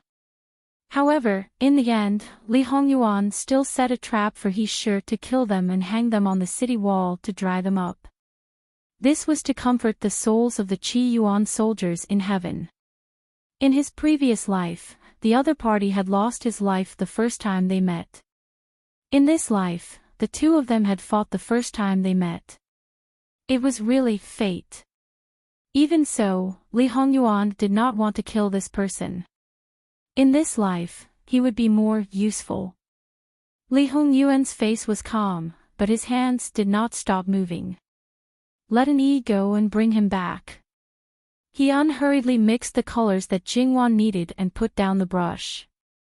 If I don't take the initiative to look for trouble, trouble will come knocking on my door. Wan, your husband has a hard life. Jingwan was now painting seriously. She had only heard about He Shi's matter. She was already used to a certain someone's occasional self-reproach. When Jingwan was free, she would accompany him as a form of entertainment. Now that she was busy, the more you paid attention to him, the more he would probably go on and on, but Li Hongyuan did not really want to disturb Jingwan. He washed his hands and slowly wiped them dry. I'll go and take care of this matter. Go. Jingwan's tone and expression seemed to carry a bit of disdain. Li Hongyuan did not go crazy this time. Before he left, he impolitely hugged Jingwan and kissed her twice, causing Jingwan to almost scratch the paper. In the end, Jingwan was so angry that she slapped him. Therefore, the living king of hell also understood the essence of, if the mountain doesn't come to me, then I'll go to the mountain. Li Hongyuan left the study and asked someone to call the He family's guards over because of the pain and because the people of Jin Qin Wang Fu had stopped him. He did not return. Li Hongyuan needed to know the cause and effect of the matter from his mouth. Only then could he decide how to deal with this matter. After listening, this matter was no longer a big deal. Under this kind of situation, Qi Yuan and the former Wei seemed to be on good terms, but in reality, if they really encountered something, even the most pedantic, the most moderate, the most courteous, the group of people who always clamored that things could not be resolved by force, could not help but roll up their sleeves. The former Wei. Screw them to death. Let's ask, a country that was eyeing their own country covetously, and had always claimed that they were loyal and prepared to dedicate their lives to it, this land originally belonged to the former Wei. Qi Yuan was a thief, no one would be able to tolerate this, all right. As long as they firmly pinned all the mistakes on the other party's head, then as long as they were not dead, the pedantic old men could use their mouths to flip the other party. No matter how capable your entire envoy group was, what were the odds of winning in a war of words? There were not many people who could debate with a group of scholars. Even if the other party had it, it did not mean that Qi Yuan did not have it. Therefore, the final result was probably what Lu Qingdi and the others thought at the beginning. Serves them right, they were unlucky. In fact, He Zhihai was considered lucky. If it was any other country, even if it was just a small country, He Zhihai would have to pay a heavy price. Of course, the premise was that Li Hongyuan did not help him. If the living king of hell helped him, no matter who he was, he would have to retreat. The people who were beaten up did not care who they were. At most, they would have to pay some compensation. Could it be that they would really start a war just because of this? If they really did that, it could only mean that someone had wanted to fight for a long time. In this case, they could not blame He Zhihai. Even if they did not have him as an excuse, there would be other excuses. Anyway, it would not drag on for long. Originally, the city defense team should have arrived faster than an E. However, they ran to other places to recruit people and hurried over.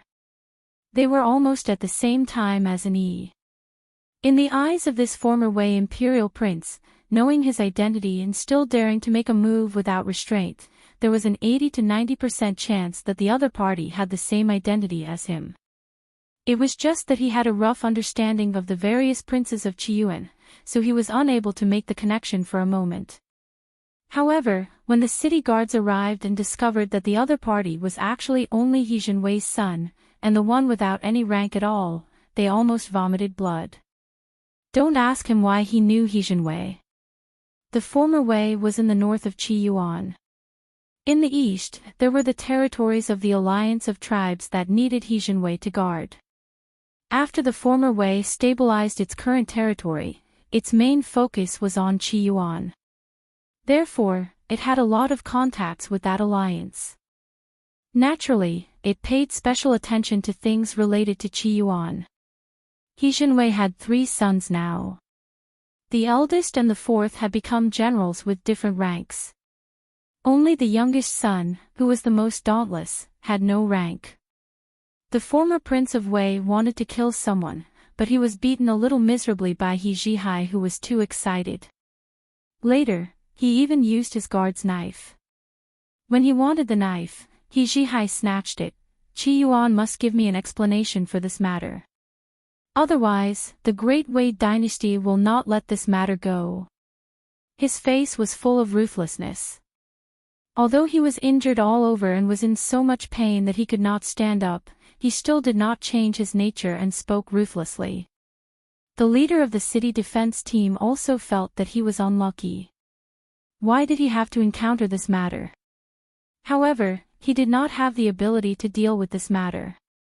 After thinking for a while, he decided to take young Master He back and let the higher-ups deal with it. He waved his hand.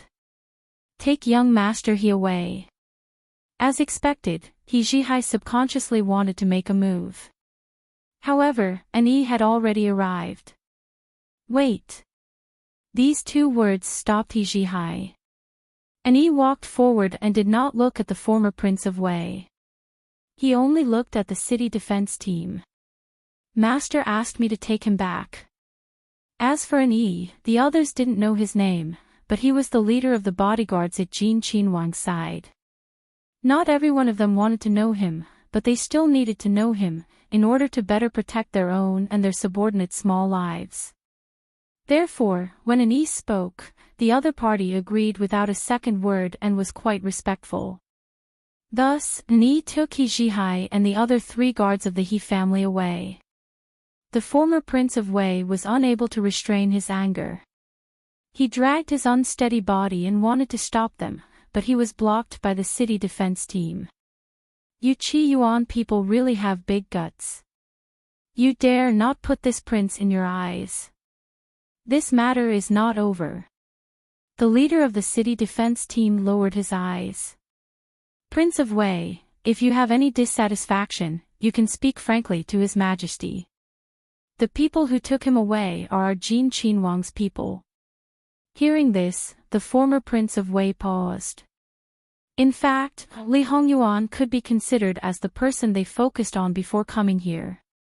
Because he was a bit special, according to their analysis, if they had a conflict with this Jin Qinhuang, they would be the ones to suffer in the end. However, wasn't it said that Li Hongyuan was not close to any of the court officials and had no contact? What was this now? He was openly protecting the son of a military general and his brother was also indifferent. You're Jin Qinhuang. Do you think this prince is easy to fool? Could it be that you think that De Wei doesn't know anything about your Qiyuan situation?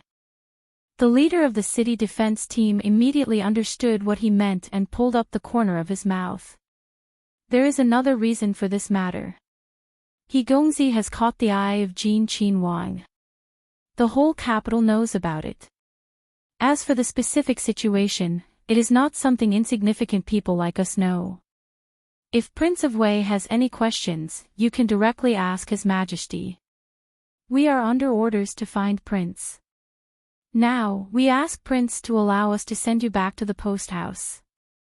It was more important to quickly send the person back to complete the task. No matter how the people above fought, it was better for them to hide as far away as possible. Our prince has just entered the capital of Qi Yuan and was injured to this extent.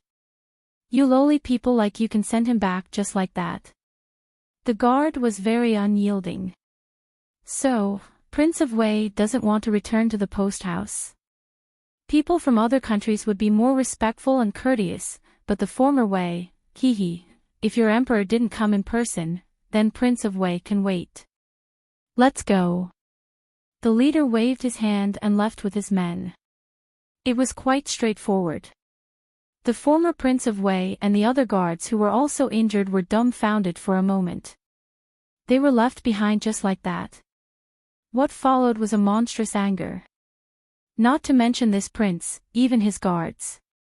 Because their master was in power, their fowls and dogs rose to the sky.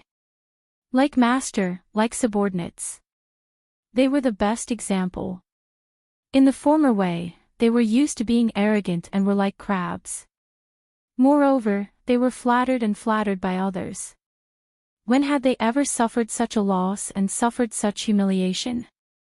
At this moment, not to mention the people involved, even the entire capital of Qi Yuan, and even the entire Qi Yuan, everyone wanted to get rid of them as soon as possible.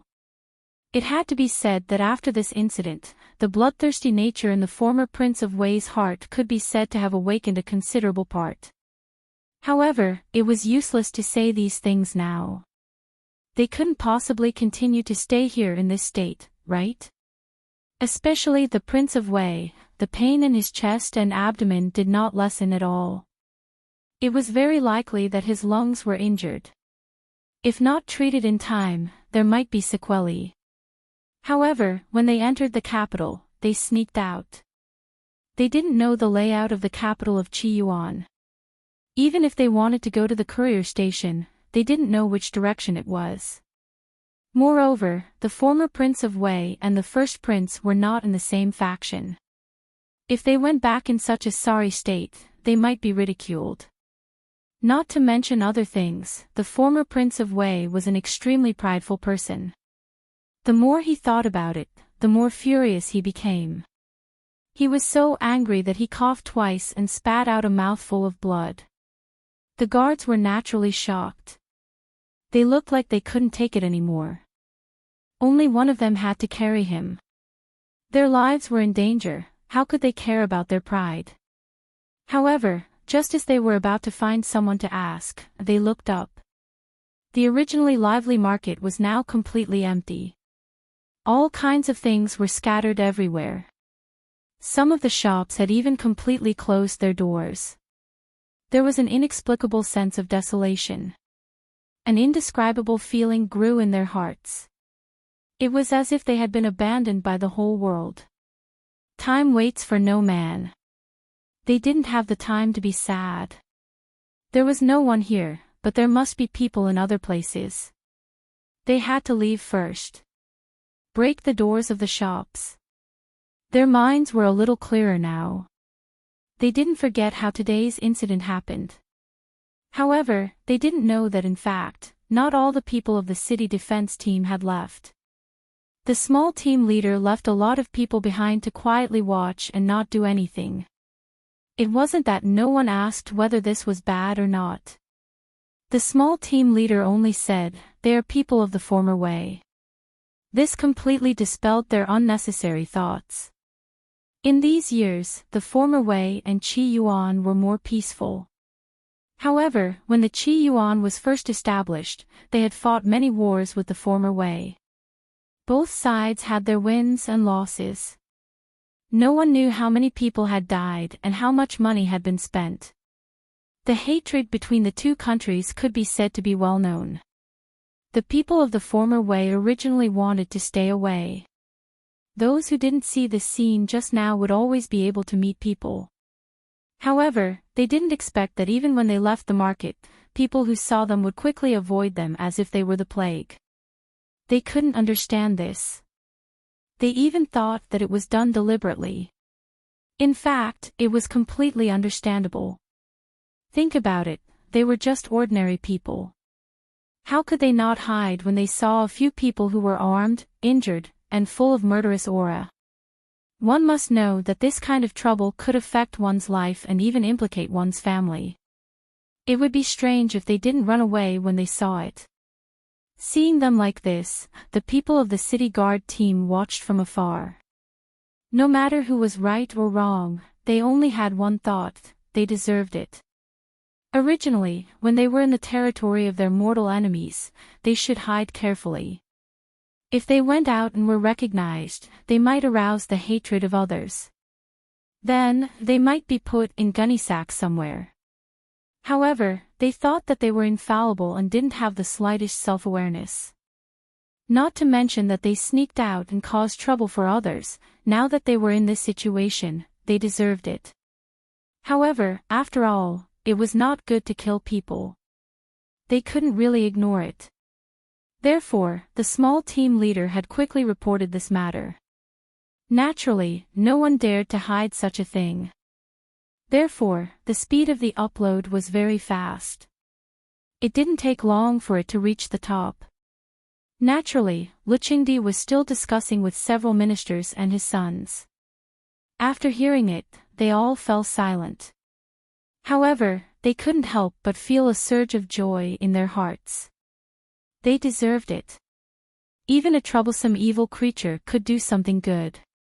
However, after all, they were in high positions and couldn't be easily swayed by their emotions. Therefore, at least they didn't show it on their faces. Third son, go again and send Prince Wei back to the courier station. Also, understand the ins and outs of this matter clearly. If it is my Qi Yuan's fault, I will give an explanation to the former Wei. But if, the unfinished words couldn't be more obvious. If Prince Wei was wrong first, not only would he be beaten in vain, but he would also have to ask for an explanation from the former Wei. Yes, I will do as you say. However, father, young Master He and his guards have been taken away by sixth brother.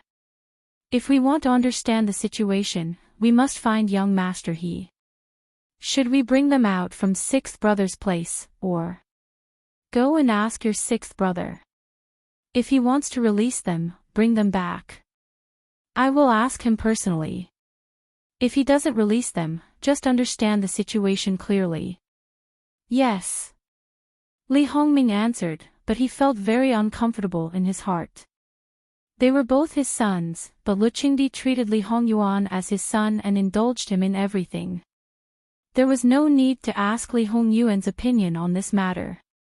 Wasn't it natural for him to want to release them? If his brothers tried to ask someone else, not to mention asking, they would directly send the imperial guards to the prince's mansion to ask for them.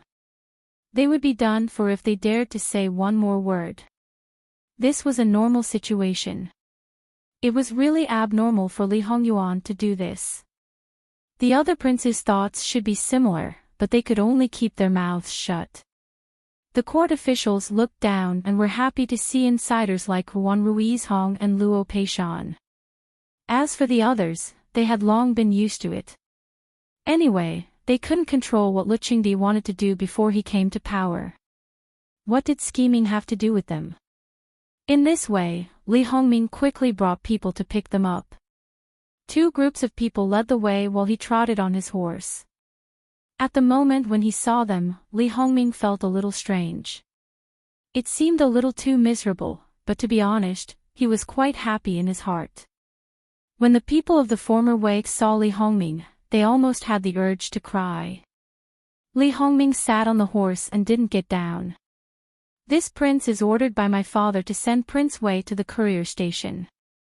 Out of etiquette, and also out of morality, they should have given the horse to Prince Wei.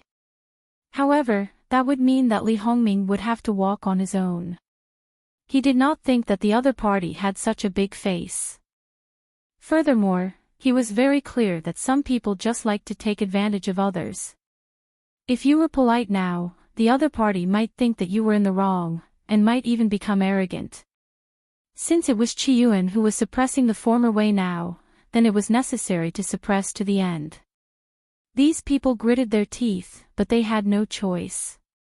The previous people dared to do that, not to mention this prince. Who asked them to be weak? They could only remain silent.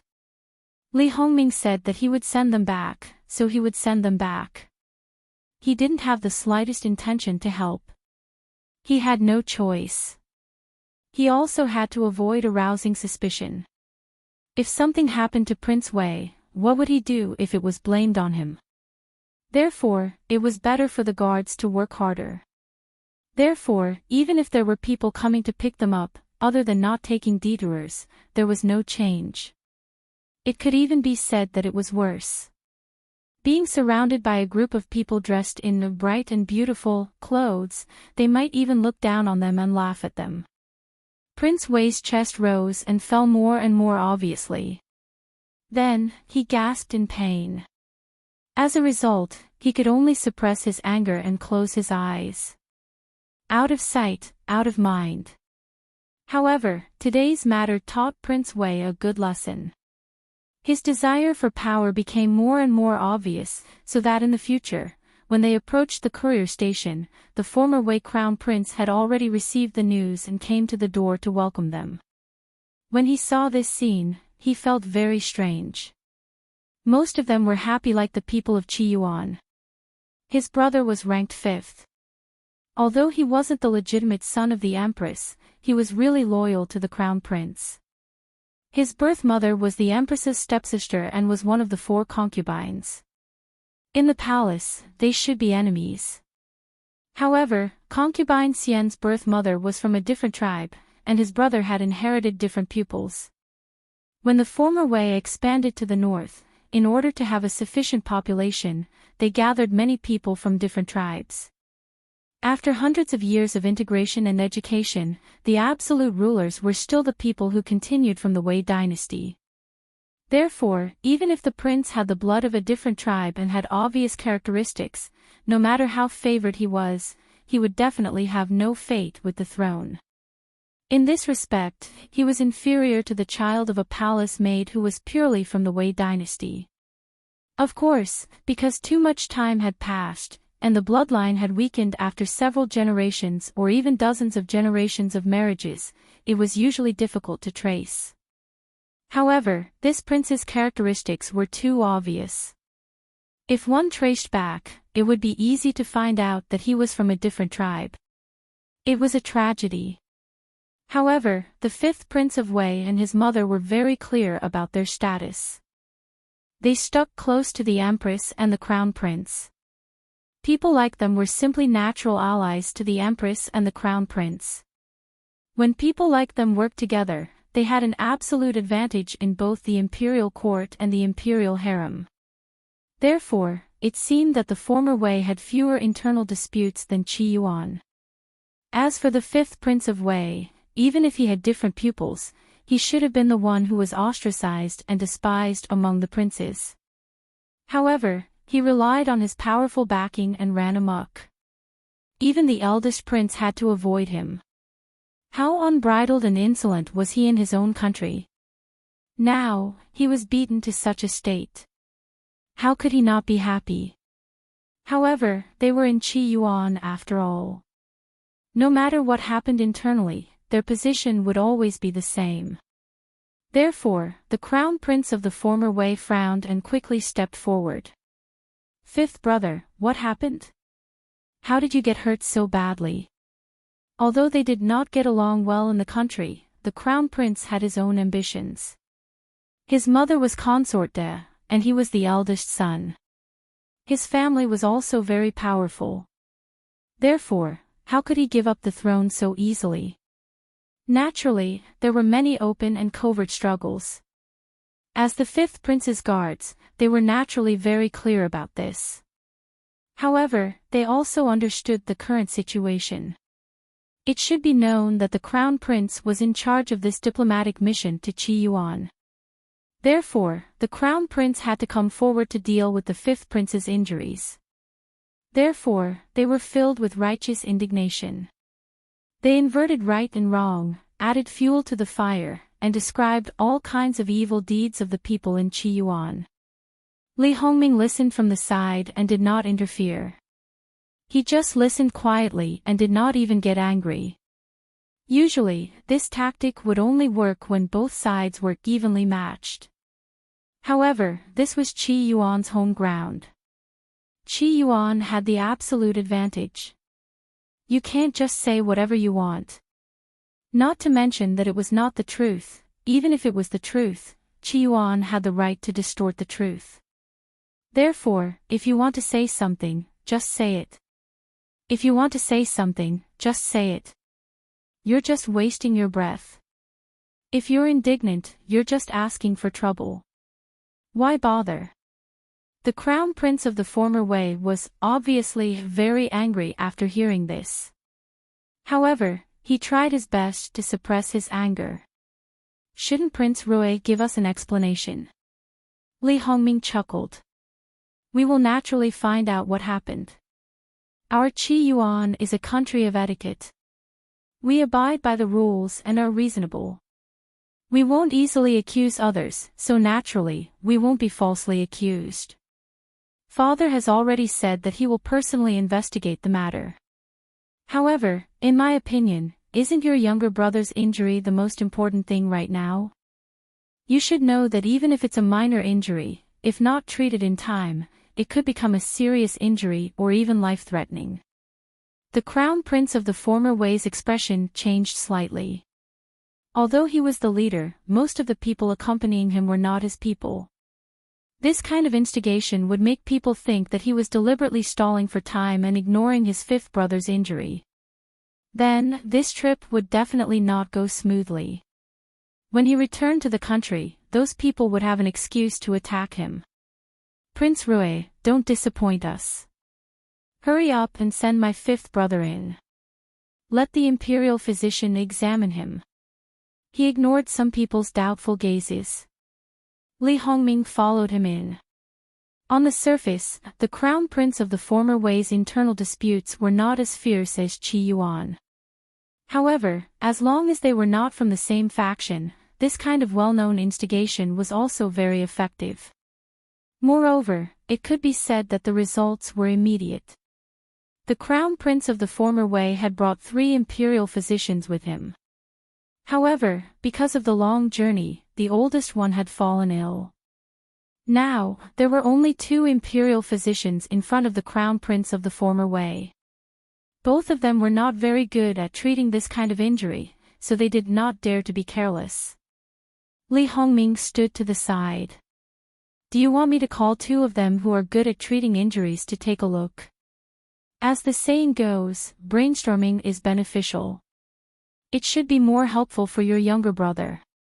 The crown prince of the former Wei subconsciously wanted to refuse, but another important official hurriedly said, "Thank you, Your Highness." A strange look flashed across the crown prince of the former Wei's eyes, but he did not say anything. Who wants their imperial physicians? Scram. The crown prince of the former Wei seemed to have regained his confidence. Your Highness, you must not let your emotions affect your decisions. Your injury is more important. The official took 2 steps forward and pressed the crown prince's hand in a place where no one else could see. The crown prince of the former Wei remembered his mother and his brother the crown prince's instructions before he left. He must not act as he pleased and must listen to the right assistant minister of the Ministry of Personnel. He thought about how he had suffered such a big loss in such a short time after leaving without permission. In the end, he restrained himself and did not speak again. Since that is the case, I will immediately send someone to call for them. Li Hongming said as he turned around and gave a few orders. Thank you, Your Highness. The crown prince of the former Wei clasped his hands in salute. You are welcome. No matter what, your younger brother was injured in the capital of Qi Yuan. However, we still need to investigate that this time. The person who fought with your younger brother was taken away by my 6th brother. I still need to find my 6th brother to understand the situation, so I will take my leave first.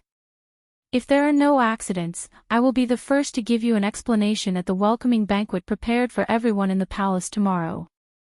That would be great. I will take my leave. Li Hongming took his leave. The Crown Prince of the former Wei's expression did not change. He asked a few questions out of concern, but it did not matter if he did not receive a response. He said to himself. However, fifth brother needs to be more careful in the future. After all, this is not the capital of the Wei dynasty. If something happens, that's enough. Eldest imperial brother, you should put away that act. There are no outsiders and everyone knows each other. There is no need to pretend. The Crown Prince of the former Wei showed a hint of helplessness. I know that fifth brother does not like me. I will not say much. You should recover well. He did not say anything like, I will seek justice for fifth brother. The Crown Prince of the former Wei was indignant. He drove the imperial physicians out and ordered them to prepare medicine. The others did the same. Only the right assistant minister of the Ministry of Personnel remained. Lord Hu, why did you accept Qi Yuan's imperial physicians? Lord Hu looked to be in his 40s. There was not a single strand of white on his beard. He sighed softly. Your Highness, this is not the Wei dynasty. The Crown Prince is more powerful. Moreover, because of His Highness the Crown Prince hates you as well. We do not know the situation of the imperial physicians that we brought. Even if they appear to be our men, they may have been bribed behind our backs. If they do something at this time, Your Highness. How dare he? The Crown Prince of the former Wei dynasty's face was ferocious. His eyes were full of murderous intent. Your Highness, the person who injured you is from Qi Yuan. The Crown Prince can use someone else to do the dirty work. Moreover, we are very clear about the relationship between the Wei dynasty and Qi Yuan. If the Crown Prince really wants to do this and something happens to you, he can take the opportunity to make things difficult for Qi Yuan.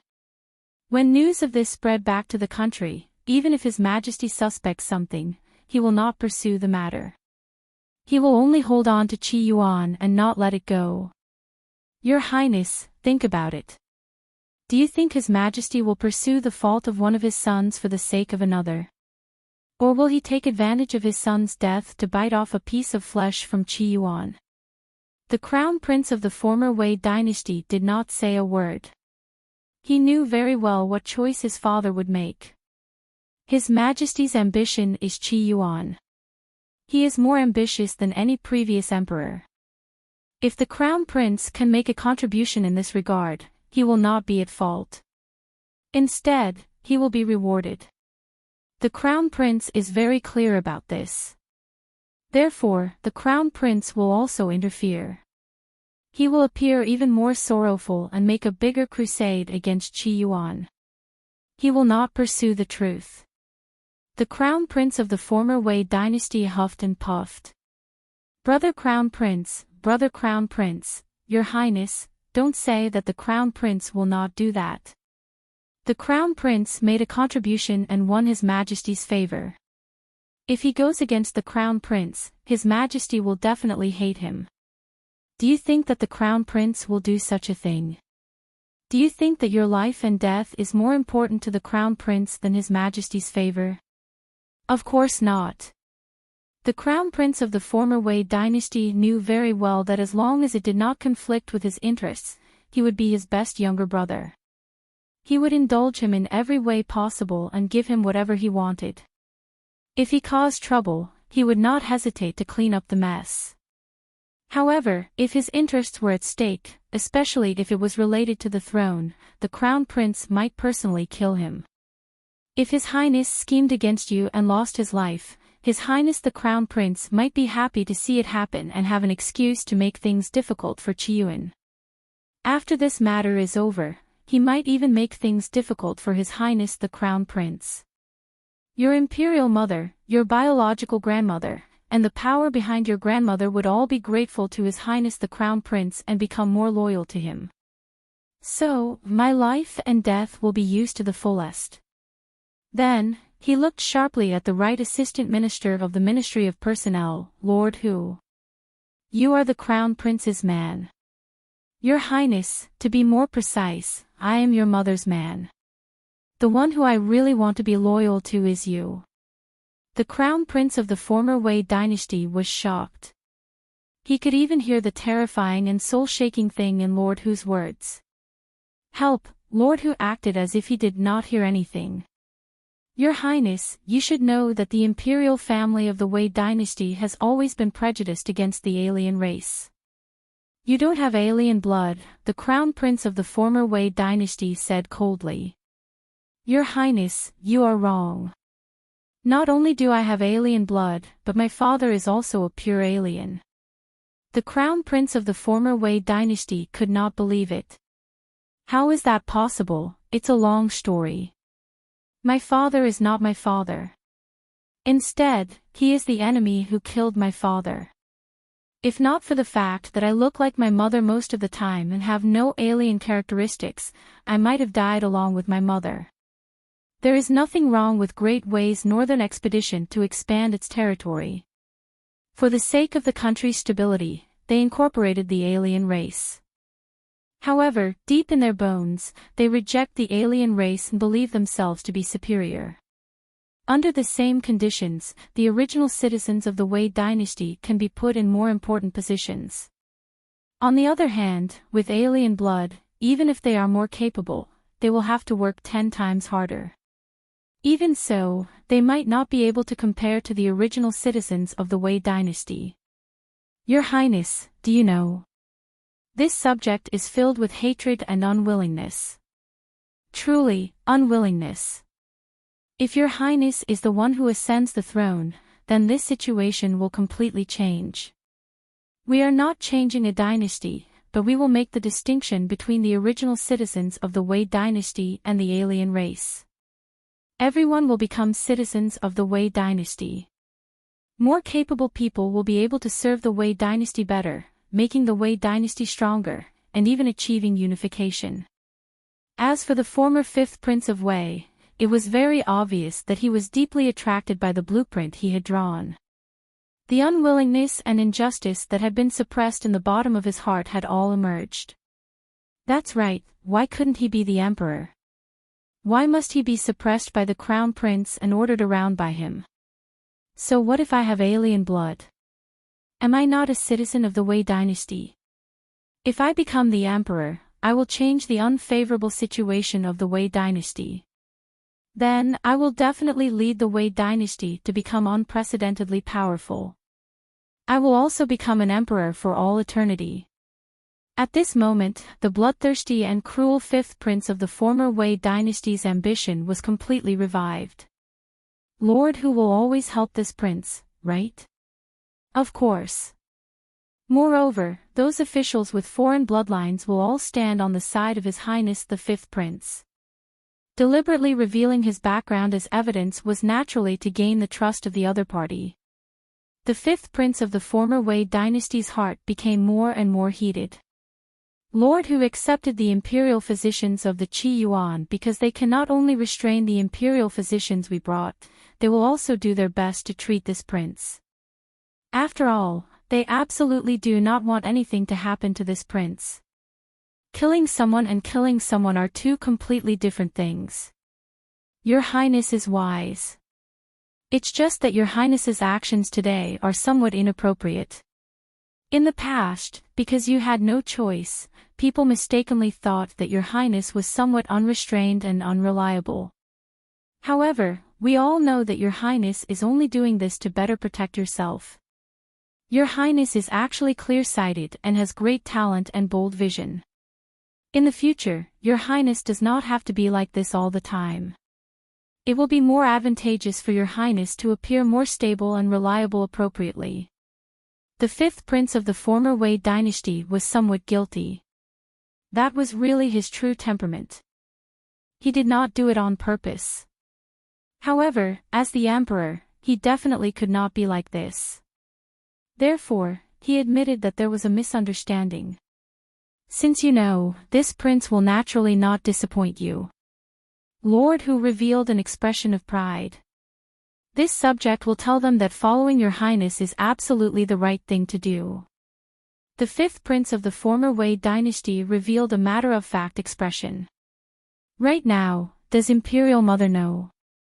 Of course she knows. Imperial concubine Xian has made many plans for your highness.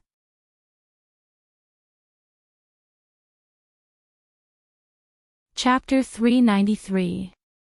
The people in the room lowered their voices and continued to talk about something. The imperial physician brought by the former Wei had prescribed medicine, but their fifth prince refused to take it, even if it was for external use.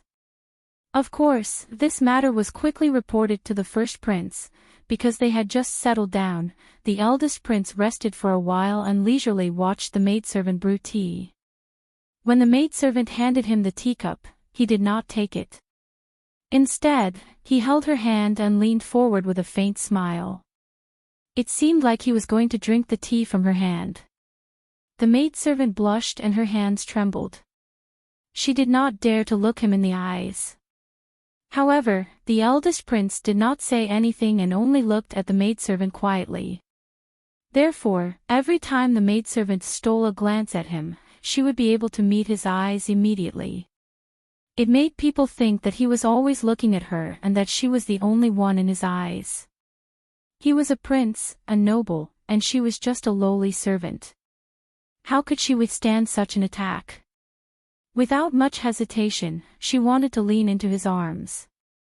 At this moment, someone came in to report that the former Wei kingdom's eldest prince naturally took the teacup and sat back down.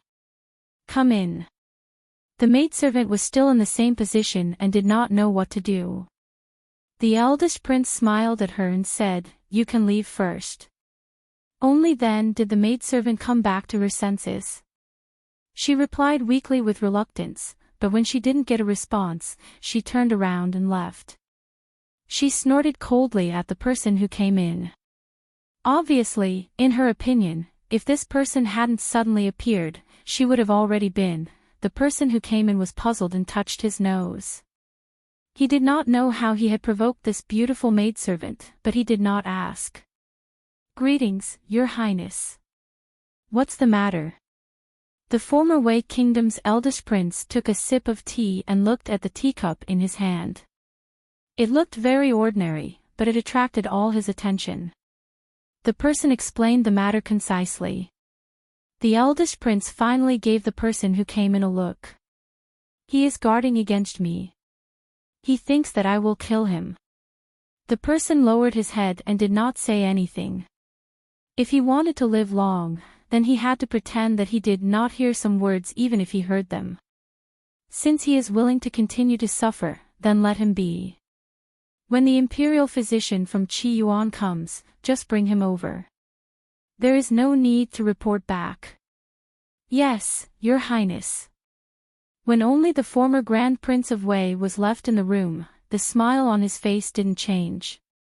He played with the cup in his hand and muttered, "The Crown Prince tried to frame me, but he is more likely to do it than me. He really is a brainless idiot." However, once this idiot made a ruckus regardless of anything, the destruction was immeasurable. "I just arrived and didn't even have time to catch my breath before something happened. I don't know what's going to happen next." "Guards." The attendant guarding outside came in. "Your Highness, what are your orders?" Yi Ning probably doesn't know about Fifth Royal Brother's injury. She has always been close to Fifth Royal Brother. Go and inform her so she can visit Fifth Royal Brother when she has time. "Yes, Your Highness." The former Wei Kingdom's Princess Yi Ning not only brought the most things, but also the most people. In the post house, the space that was originally allocated to the former Wei Kingdom was not enough. It still needed to be adjusted. It should be known that if the space next to the post house was moved, then there might not be enough space next to it. After all, the post house was the same as the imperial palace. There were advantages and disadvantages in terms of geographical location. The people from which countries were allocated to which places had been decided long ago and could not be easily changed. This change might cause trouble. Now that the former Wei kingdom occupied the space next to the post house, there might not be enough space next to it. If the post house was moved one by one, then it would only be the former Wei kingdom. At most, the Qi Yuan's people would have to work harder. But what if several countries moved in together? Once they moved in, who would allow them to move again? Although it seemed like a small matter, they could definitely accuse them of not taking them seriously. Then it would escalate to a diplomatic issue between countries. Therefore, the space next to the post house could not be moved easily. It was also very troublesome to move it. The best way was to move Princess Yining to another place. After all, in the past, the former Wei Kingdom's envoys who went to Qi Yuan lived in this place. There had never been a situation where there was not enough space. Moreover, it was more than enough. Logically speaking, even if there was a princess following them, there would be no problem with more things and more people. However, Princess Yining was a little too much. Since it was a special situation, it was understandable to move Princess Yining. The problem now was that Princess Yining did not want to move. Her excuse was quite dignified. She was like a girl. Since she went out with her brothers, she naturally had to live in the same courtyard as them. There was no reason for her to live elsewhere. Moreover, the people who served Princess Yining said that their princess was a little timid. She was unfamiliar with the place and people and would be afraid to leave her brothers. Of course, they didn't say it so bluntly, but this was what they meant. The official from the Ministry of Rights who stayed behind tried to persuade her, but it was useless. He just wanted to scratch his head. Moreover, because he was a man, he couldn't see Princess Yining in person. His subordinates insisted that it was their princess's idea. Not only that, they also repeatedly urged the officials from Qi Yuan to make the arrangements quickly. Their prince and princess were generous and didn't care about the fact that Qi Yuan didn't arrange the accommodation in advance. However, they couldn't deal with it for a long time. Their master was not a good-tempered person. The official from Qi Yuan almost cursed directly. It was obvious that they were looking for trouble. However, he couldn't deal with it. He couldn't argue with a group of women, so he had to go back. Don't look at the matter of Li Hongming seeing Princess Yining, and seemingly feeling the immortal qi on her body. In fact, she was also very unhappy in her heart. The originally planned itinerary was rushed at the back so quickly, her whole body was about to fall apart, unusually uncomfortable. It would be strange if she was happy. However, she had no choice at all. Eldest brother seemed to have a good temper, but in fact, he was very hypocritical. He was a smiling fox. When fifth brother was patient, he could coax her. When he was impatient, he was quite scary. Even if the Empress's mother and the Crown Prince's brother were here, she didn't dare to be too rash. It was not easy to get here, but the accommodation was not arranged well. How could he not be angry? Not to mention discussing, he didn't directly make a scene, which was all ready to protect the image of the former Wei. The former Wei Crown Prince's people sent people here at this time. Princess Yining didn't show it on her face, but in her heart, she scolded, "Serves you right." Then she said a few words, saying that she was still busy here, and that she would go and see fifth brother after she settled down. Speaking of which, Princess Yining had a lot of opinions towards her two elder brothers. In fact, she also knew that the post house that Qi Yuan specially gave to Great Wei was already big enough. She had once gone in to take a look at her own country's post house, and it couldn't compare to this place. For all the people from Great Wei who came, if it was a little more crowded, it could be arranged. Thinking about how noble she was, she could endure a little more crowded. However, that good elder brother of hers, according to the normal accommodation arrangement, the entire place was basically divided into 5 equal parts. The 3 of them siblings each occupied 1 place, and the remaining officials occupied 2 places. Was this a problem? It was not a problem.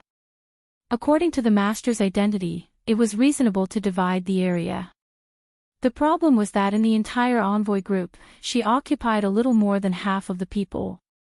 Needless to say, there were more than half of the people, and 2/3 of the things, but the result was only 1/5 of the territory. How should she arrange it? How should she arrange it? It was not her who wanted to come to Qi Yuan, and it was not her who wanted to bring so many people and so many things. Now, it was thrown to her to deal with. The trouble was still in Qi Yuan, so, in essence, it was the former Great Wei who was looking for trouble. When Lu Qingdi learned of this matter, he naturally did not have a good expression. Luo Peishan consciously stood up. He went to deal with it. Originally, it was the Ministry of Right's job to receive the envoys from various countries. During this time, Li Hongming went to Jin Qin Wang Fu. Because they had reconciled, Li Hongyuan naturally did not block him at the door. But even so, it did not mean that Li Hongyuan would like to see him. Knowing the purpose of his visit to Jin Qin Wang Fu, he directly asked someone to take him to see He Zhihai. Li Hongming's expression changed slightly, but he did not say anything. Li Hongyuan did not want to see him, but he did not want to see Li Hongyuan.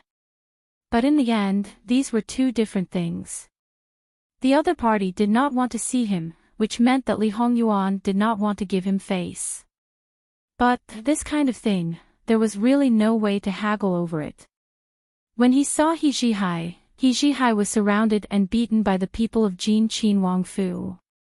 The ordinary bodyguards of Jin Qin Wang Fu were well trained, and Li Hongyuan ordered He Zhihai not to fight back. If he hurt the bodyguards of Jin Qin Wang Fu, he was not to visit again in the future. This was a real threat to He Zhihai, so, at this time, he was miserably surrounded and beaten. Li Hongming was surprised. What is going on? And he stood at the side, expressionless, replying to Wang Ye. Our master said, since He Gongzi fought with someone, the other party can still stand properly. It can be seen that He Gongzi's fists are like cotton and must be well trained. If you want to beat someone, you have to be beaten first. Li Hongming couldn't help but twitch his mouth. To be able to speak crooked logic and absolutely carry it out, other than Li Hongyuan, there was no one else. Thinking of the miserable appearance of the former Wei's fifth prince, how could he stand properly? Did it have to be unable to get up, unable to move, to be called not good? But, he couldn't care less. Since He Gongzi is training, Ben Wang will not disturb him. If he could take the person away, he probably wouldn't have to come in. Several servants of the He family were also present at the time. They should be clear about the previous matter. Ben Wang will go ask them. Those people's injuries are not light and are currently healing. So, I am afraid that Wang Ye will have to move. No matter, lead the way. Since he had said so, could Li Hongming still put on airs and say no? Even if he was unhappy in his heart. Actually, this matter was quite simple. The cause, the result, everything added up in a few sentences. There was no conspiracy, no ups and downs. Li Hongming had also heard of the former Wei's version of events. Comparing the two, Li Hongming didn't know what kind of expression he should show. In his opinion, He Gongzi was just looking for trouble. He was just a commoner, so what if he really humiliated him? However, since it had escalated to diplomatic relations between the two countries, then there was no doubt that he had to stand firm on his position of Qi Yuan people cannot be humiliated so easily. Thus, his expression was unusually serious. Ben Wang will report this matter to Imperial Father and let the former Wei's people know that Qi Yuan people cannot be humiliated. Alright, in short, from a commoner's face, it had risen to the entire Qi Yuan's face. Therefore, people like Li Hongming were really enough. No matter how fake these words were, as a person of Qi Yuan, he also had to stand firm on his position. As long as Qi Yuan was there, he would not waver. Li Hongming left Jin Qin Wang Fu. In his heart, his dislike of He Zhihai rose to a new height. Stirring up trouble and looking for trouble, he was already busy enough. Li Hongming entered the palace. Luo Peishan had already left the palace. Luo Peishan also didn't bother with Princess Yi Ning. He was a man and an official. The other party was a woman and a princess of another country. This was etiquette. No matter what, he couldn't make any mistakes. He naturally went to look for the person in charge of the former Wei. When the former Wei's eldest prince found out that a minister of Qi Yuan had come, he naturally couldn't neglect him and quickly invited him in. Luo Peishan was full of elegance and even had a bit of immortal aura. He treated the former Wei's eldest prince with the respect that should be shown to a prince of another country. He also seemed to show some concern for the younger generation. Under normal circumstances, for a person in a higher position, if a person of lower status than them assumed the attitude of an elder, no matter if the other party was taking advantage of their seniority or purely showing concern, it would make people feel disgusted. They only had one thought: what kind of thing are you that you dare to assume such an attitude? However, Luo Peishan didn't make people feel disgusted at all. Instead, it was like a spring breeze. When the former Wei's eldest prince realized this, he had already chatted happily with Luo Peishan for a while. Naturally, he became vigilant. In fact, it didn't have any effect. Luo Peishan didn't pry into anything and just chatted for a while. After the foreshadowing was done, it was time to get to the main topic. Great Wei and Qi Yuan have the same inheritance.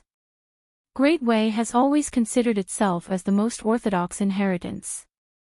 In this regard, Qi Yuan is somewhat lacking. Hearing Luo Peishan's words, the former Wei's eldest prince was naturally a bit proud. He even said a few words humbly. For example, a lot of things were taken away at that time, especially various books.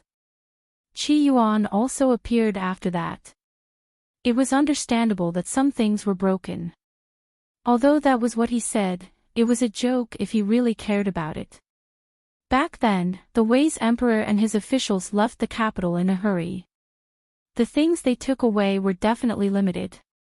It was understandable that they took more practical things like gold and silver. Moreover, even if they took away a lot of books, a country was so big. The books in the capital were nothing. It would be a joke if some inheritance was broken because of this. Luo Peishan smiled and didn't get angry. He even praised a few people. Then, naturally, the topic turned to the precautions between men and women. After hundreds of years of change, Qi Yuan's requirements for women were not as strict as before. It couldn't be compared to Great Wei. Even Princess Yi Ning's accompanying this trip was probably an exception. Her clothes were also influenced by her family. All these things must be because Princess Yi Ning was extremely favored. Even the Emperor and Empress of Great Wei couldn't bear to be harsh on her. Everyone knew and understood the pitiful hearts of parents in the world. As long as there were no problems in major matters, they would act. It was just a small matter to pamper one person. The former Wei's eldest prince's expression became a bit stiff.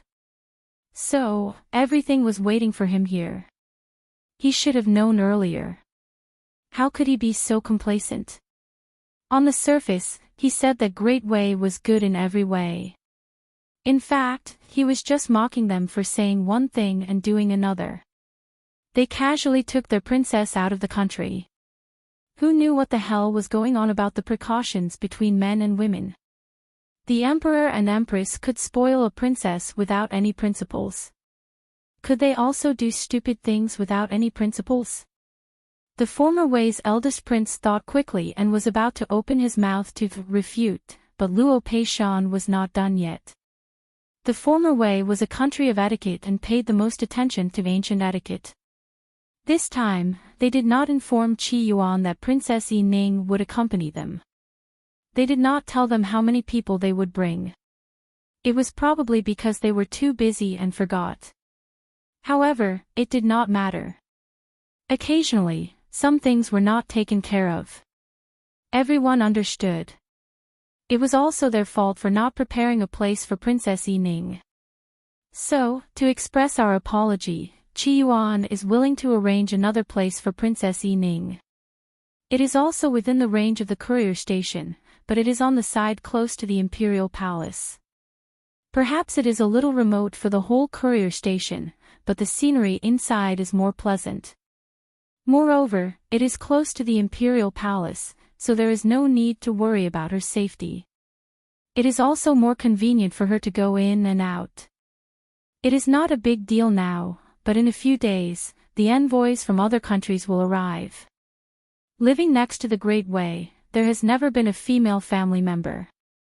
Great Wei pays attention to this, so it should be better for the princess to avoid them. After all, the princess cannot not go out. As for the other envoys, they are all here for the emperor's birthday and for the sake of the friendship between the two countries. Luo Peishan spoke at a leisurely pace, openly praising and belittling the prince. However, he had already taken responsibility for the prince's mistake and was even more concerned about the princess's reputation. If the prince did not follow his lead, it would mean that he doubted the prince's dogma and was slapping himself in the face. The former Wei crown prince had nothing to say. So, he had wanted to cause trouble at the beginning, but in the end, he had dug himself into a pit. Your Excellency is right. It was indeed this prince's fault for not thinking things through. Now that I have to trouble Your Excellency, please forgive me. At this point, it was better to simply admit it. After all, if the prince insisted on not agreeing, it would not be the Qi Yuan who would lose face, but the Great Wei. As the person in charge, he would be the first to be punished when he returned.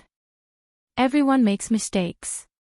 Moreover, the first prince has little experience, so it is understandable for him to have made some small mistakes. The former Wei crown prince could not maintain the expression on his face. The entire Great Wei had been openly praised and belittled, and now he was being insulted as well. But did Luo Peishan say anything? No, he was just following the former Wei crown prince's words. Therefore, the former Wei crown prince could only swallow his anger and swallow his anger. This old man is a foreign subject, so it is inconvenient for me to meet Princess Yi-Ning. Please convey our apologies to the first prince. Your Excellency is too polite. This was originally our fault. Luo Peishan was not modest at all. He nodded, as if acknowledging the former Wei crown prince's words. The former Wei crown prince almost choked on his breath. He had to admit that he had seen it for himself. Although there were such people in the Great Wei, it seemed that his country's people were a little weaker. The matter was done. Luo Peishan was busy today and had other important matters to attend to, so he took his leave first. The former Wei crown prince could only see him out personally. Outside, Luo Peishan instructed the officials from the Ministry of Rites to do their best and not be negligent. The official from the Ministry of Rites, who had been troubled by Princess Yi-Ning before, now had a feeling of reverence for Luo Peishan. It was like the endless flow of water. Princess Yi-Ning had also made up her mind to waste time, but she did not want to wait for her eldest imperial brother. The former Wei crown prince only explained the matter in a soft voice. Princess Yi-Ning wanted to fly into a rage on the spot, but it was clear that the former Wei crown prince understood his sister quite well, so he was not angry, and his smile did not change. Yi-Ning, did you forget the purpose of coming to Qi Yuan this time? Princess Yi-Ning's face was ashen, and her beautiful eyes seemed to be about to spit fire. The former Wei crown prince suddenly reached out and touched her eyes. Princess Yi-Ning subconsciously dodged, and slapped the back of the crown prince's hand. The crown prince did not care, and even twirled his fingers as if he was reminiscing. Yi-Ning's eyes are really beautiful.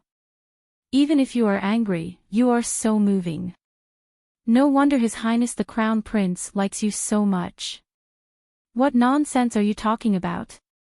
Princess Yi-Ning was unable to restrain her anger, and there was some panic in her expression.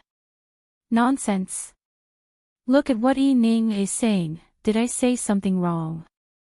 Not only His Highness the Crown Prince likes you, but many people like you, including Father Emperor, other brothers, and me.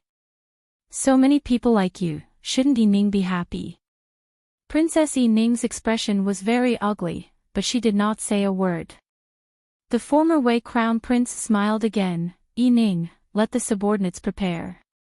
You have a lot of things, and if you delay any longer, who knows when you will be busy. It doesn't matter when you are in Great Wei, but it is better to be careful outside. After all, we represent Great Wei. If people think that we Great Wei people are undisciplined, it will not be good. In fact, it doesn't matter if I lose face, but if Great Wei loses face, you will be the sinner. Who did this to you? Princess Yi Ning could not bear it and screamed. Who did this to you? Who did this to you? Didn't you want to bring the things and people? Even if you didn't, did you refuse? Without you, we can relax easily. You should be very clear how much trouble you have caused along the way. Ah, that's not right. How would Yi Ning know? You're the apple of Imperial Father, Empress, and Crown Prince's eyes. You can have whatever you want. It's just a matter of saying a word. How can it be troublesome to just say a word? You've never done anything. Naturally, you can't experience the troubles of others. Since you brought it out, you naturally have to be responsible. You want others to give it to you. The Crown Prince leaned closer and lowered his voice. Who do you think you are? What right do you have? Yi Ning, I am not the Crown Prince. However, it is not without effect for you to cause a ruckus. Yi Ning, if you don't want to suffer, be obedient. Otherwise, you may not even see Father Emperor and the Empress for the last time. Princess Yi Ning was so angry that her whole body was trembling. The hatred in her eyes was almost tangible. The former Wei Crown Prince sighed softly. The more I look at you, the prettier you are. Yi Ning, don't look at me like that. Otherwise, I might do something. Princess Yi Ning's expression instantly became fearful. She subconsciously crossed her arms in front of her chest, her face full of vigilance.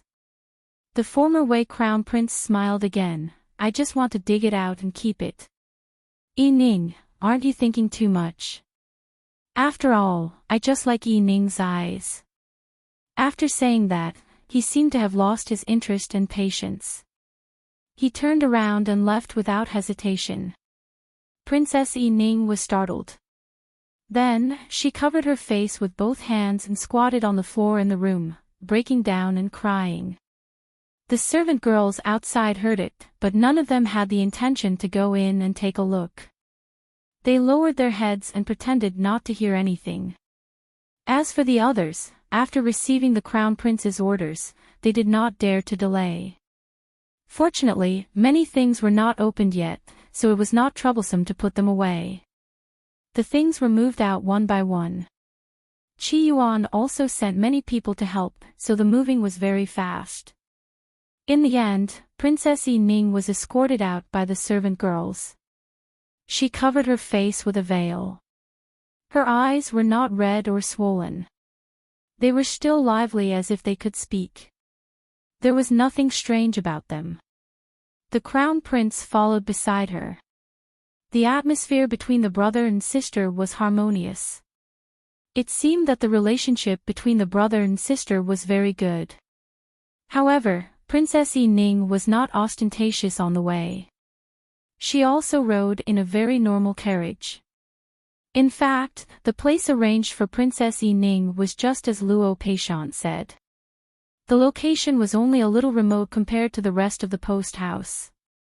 In fact, the location was very good. The scenery inside was also very beautiful. It could be said that it was much better than the previous place. Princess Yi Ning was not happy at first. Now that she saw the place, her mood improved a lot. She even sneered in her heart. This place might really be safer. While she was still tidying up here, there was news that another country had arrived. It was much smaller than the former Wei and Qi Yuan. The country was called Chang. Even if there was a prince, they only arranged for people below to welcome him. Not to mention the prince, even the assistant minister of the Ministry of Rights did not get to see him. Even so, they did not dare to have any objections. It was just that there was a difference in language. People from the Honglu Temple had to follow them all the way. Speaking of which, in this country, the people from the Honglu Temple were only sent to the former Wei for decoration. The others, no matter how big or small, needed people from the Honglu Temple. People from the Chang Kingdom heard that the former Wei had arrived. It had to be said that they were quite surprised. Under normal circumstances, it was normal for a big country like this to arrive a few days before the emperor's birthday. If a big country was going to a small country, it was not impossible for them to arrive on the same day. For a country like the former Wei, it was very strange for them to be the first to arrive. In all likelihood, there were things that they did not know. However, these small countries could not interfere with the affairs of these big countries. They had to be obedient and do what they should do. Of course, they had to inquire about things that they should inquire about. They had to make it clear and understand, so as to avoid conflict. The people they inquired about were the people from the Qi Yuan's Honglu Temple. They would definitely tell them what they could know. After all, if they really did conflict, the people from the Qi Yuan's Honglu Temple would also take responsibility. And if these small countries did not want to know, the people from the Qi Yuan's Honglu Temple would certainly not tell them. This was the best and safest way. The next day, Lu Qingdi held a banquet in the palace to welcome the former Wei's envoy. He also made friends with the people from the Chang Kingdom.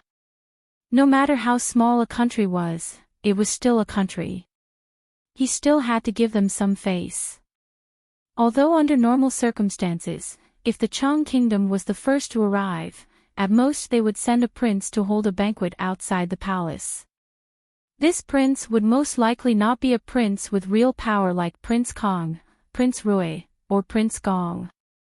But because there was a princess in the Chang Kingdom, this banquet would definitely be different. Not to mention other things, at least there must be women present. Therefore, Lu Qingdi simply waved his hand and added a few outsiders to the family banquet.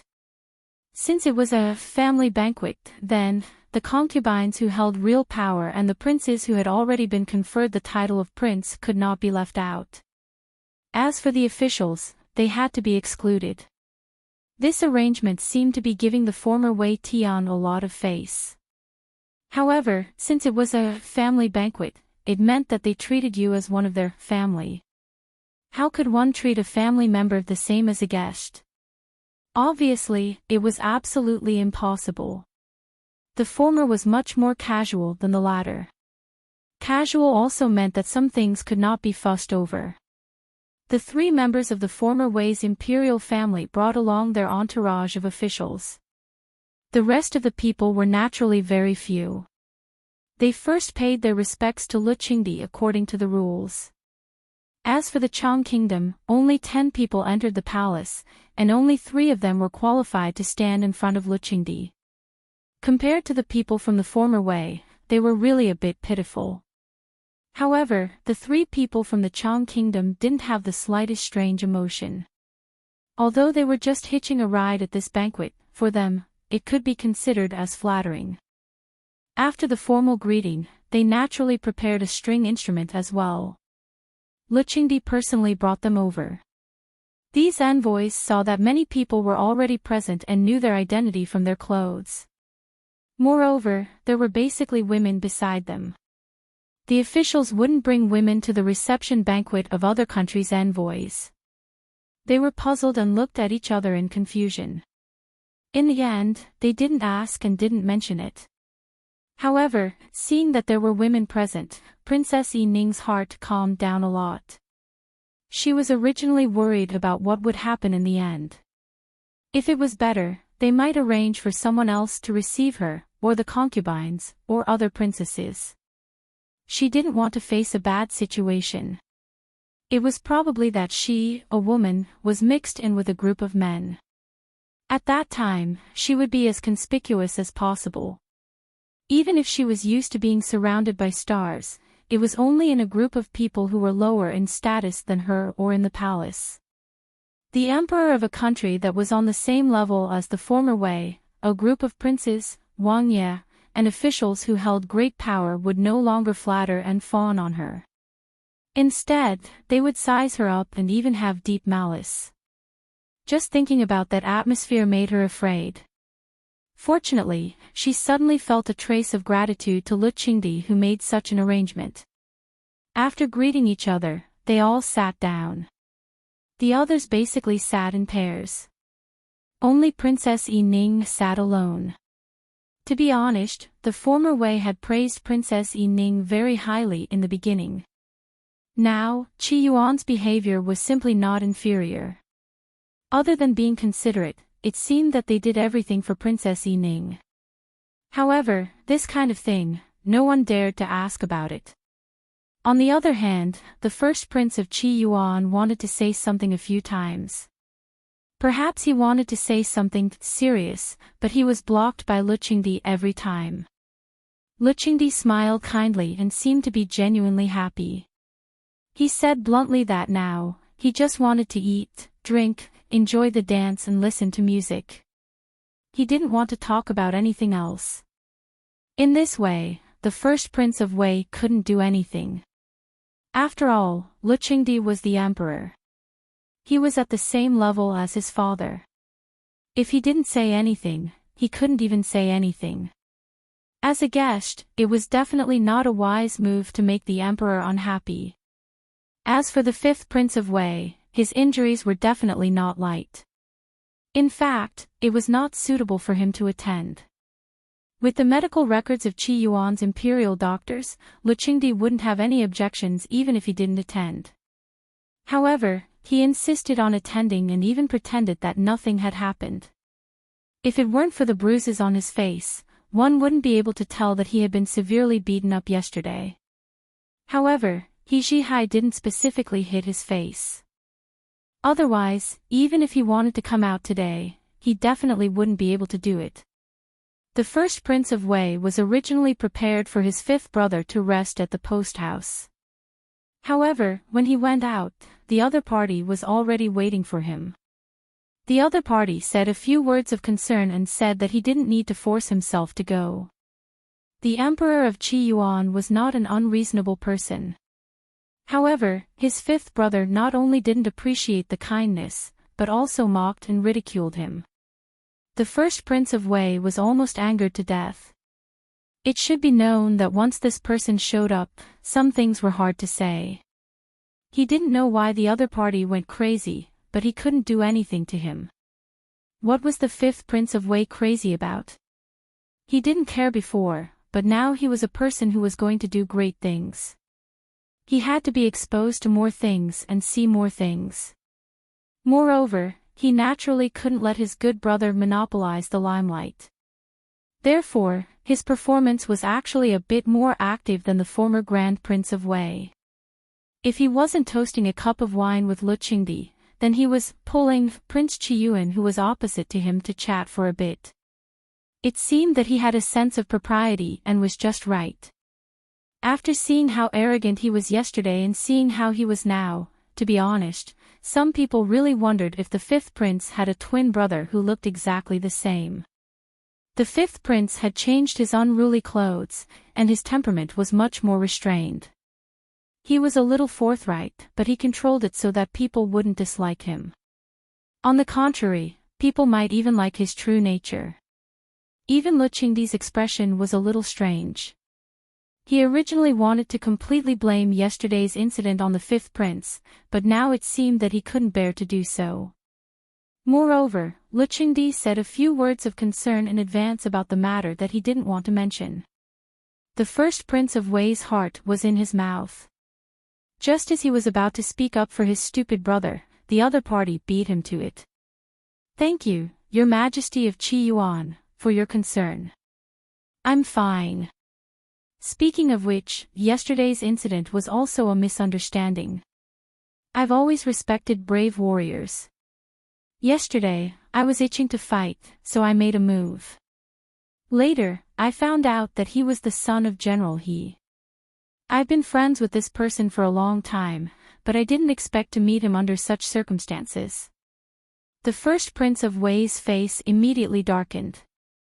He wanted to get up and slap this brainless thing to death. On the other hand, the people of Qi Yuan all had strange expressions on their faces, especially Li Hongming, who had seen the fifth Prince of Wei's miserable state yesterday. At that time, he was still talking tough. How did he change his attitude in just one night?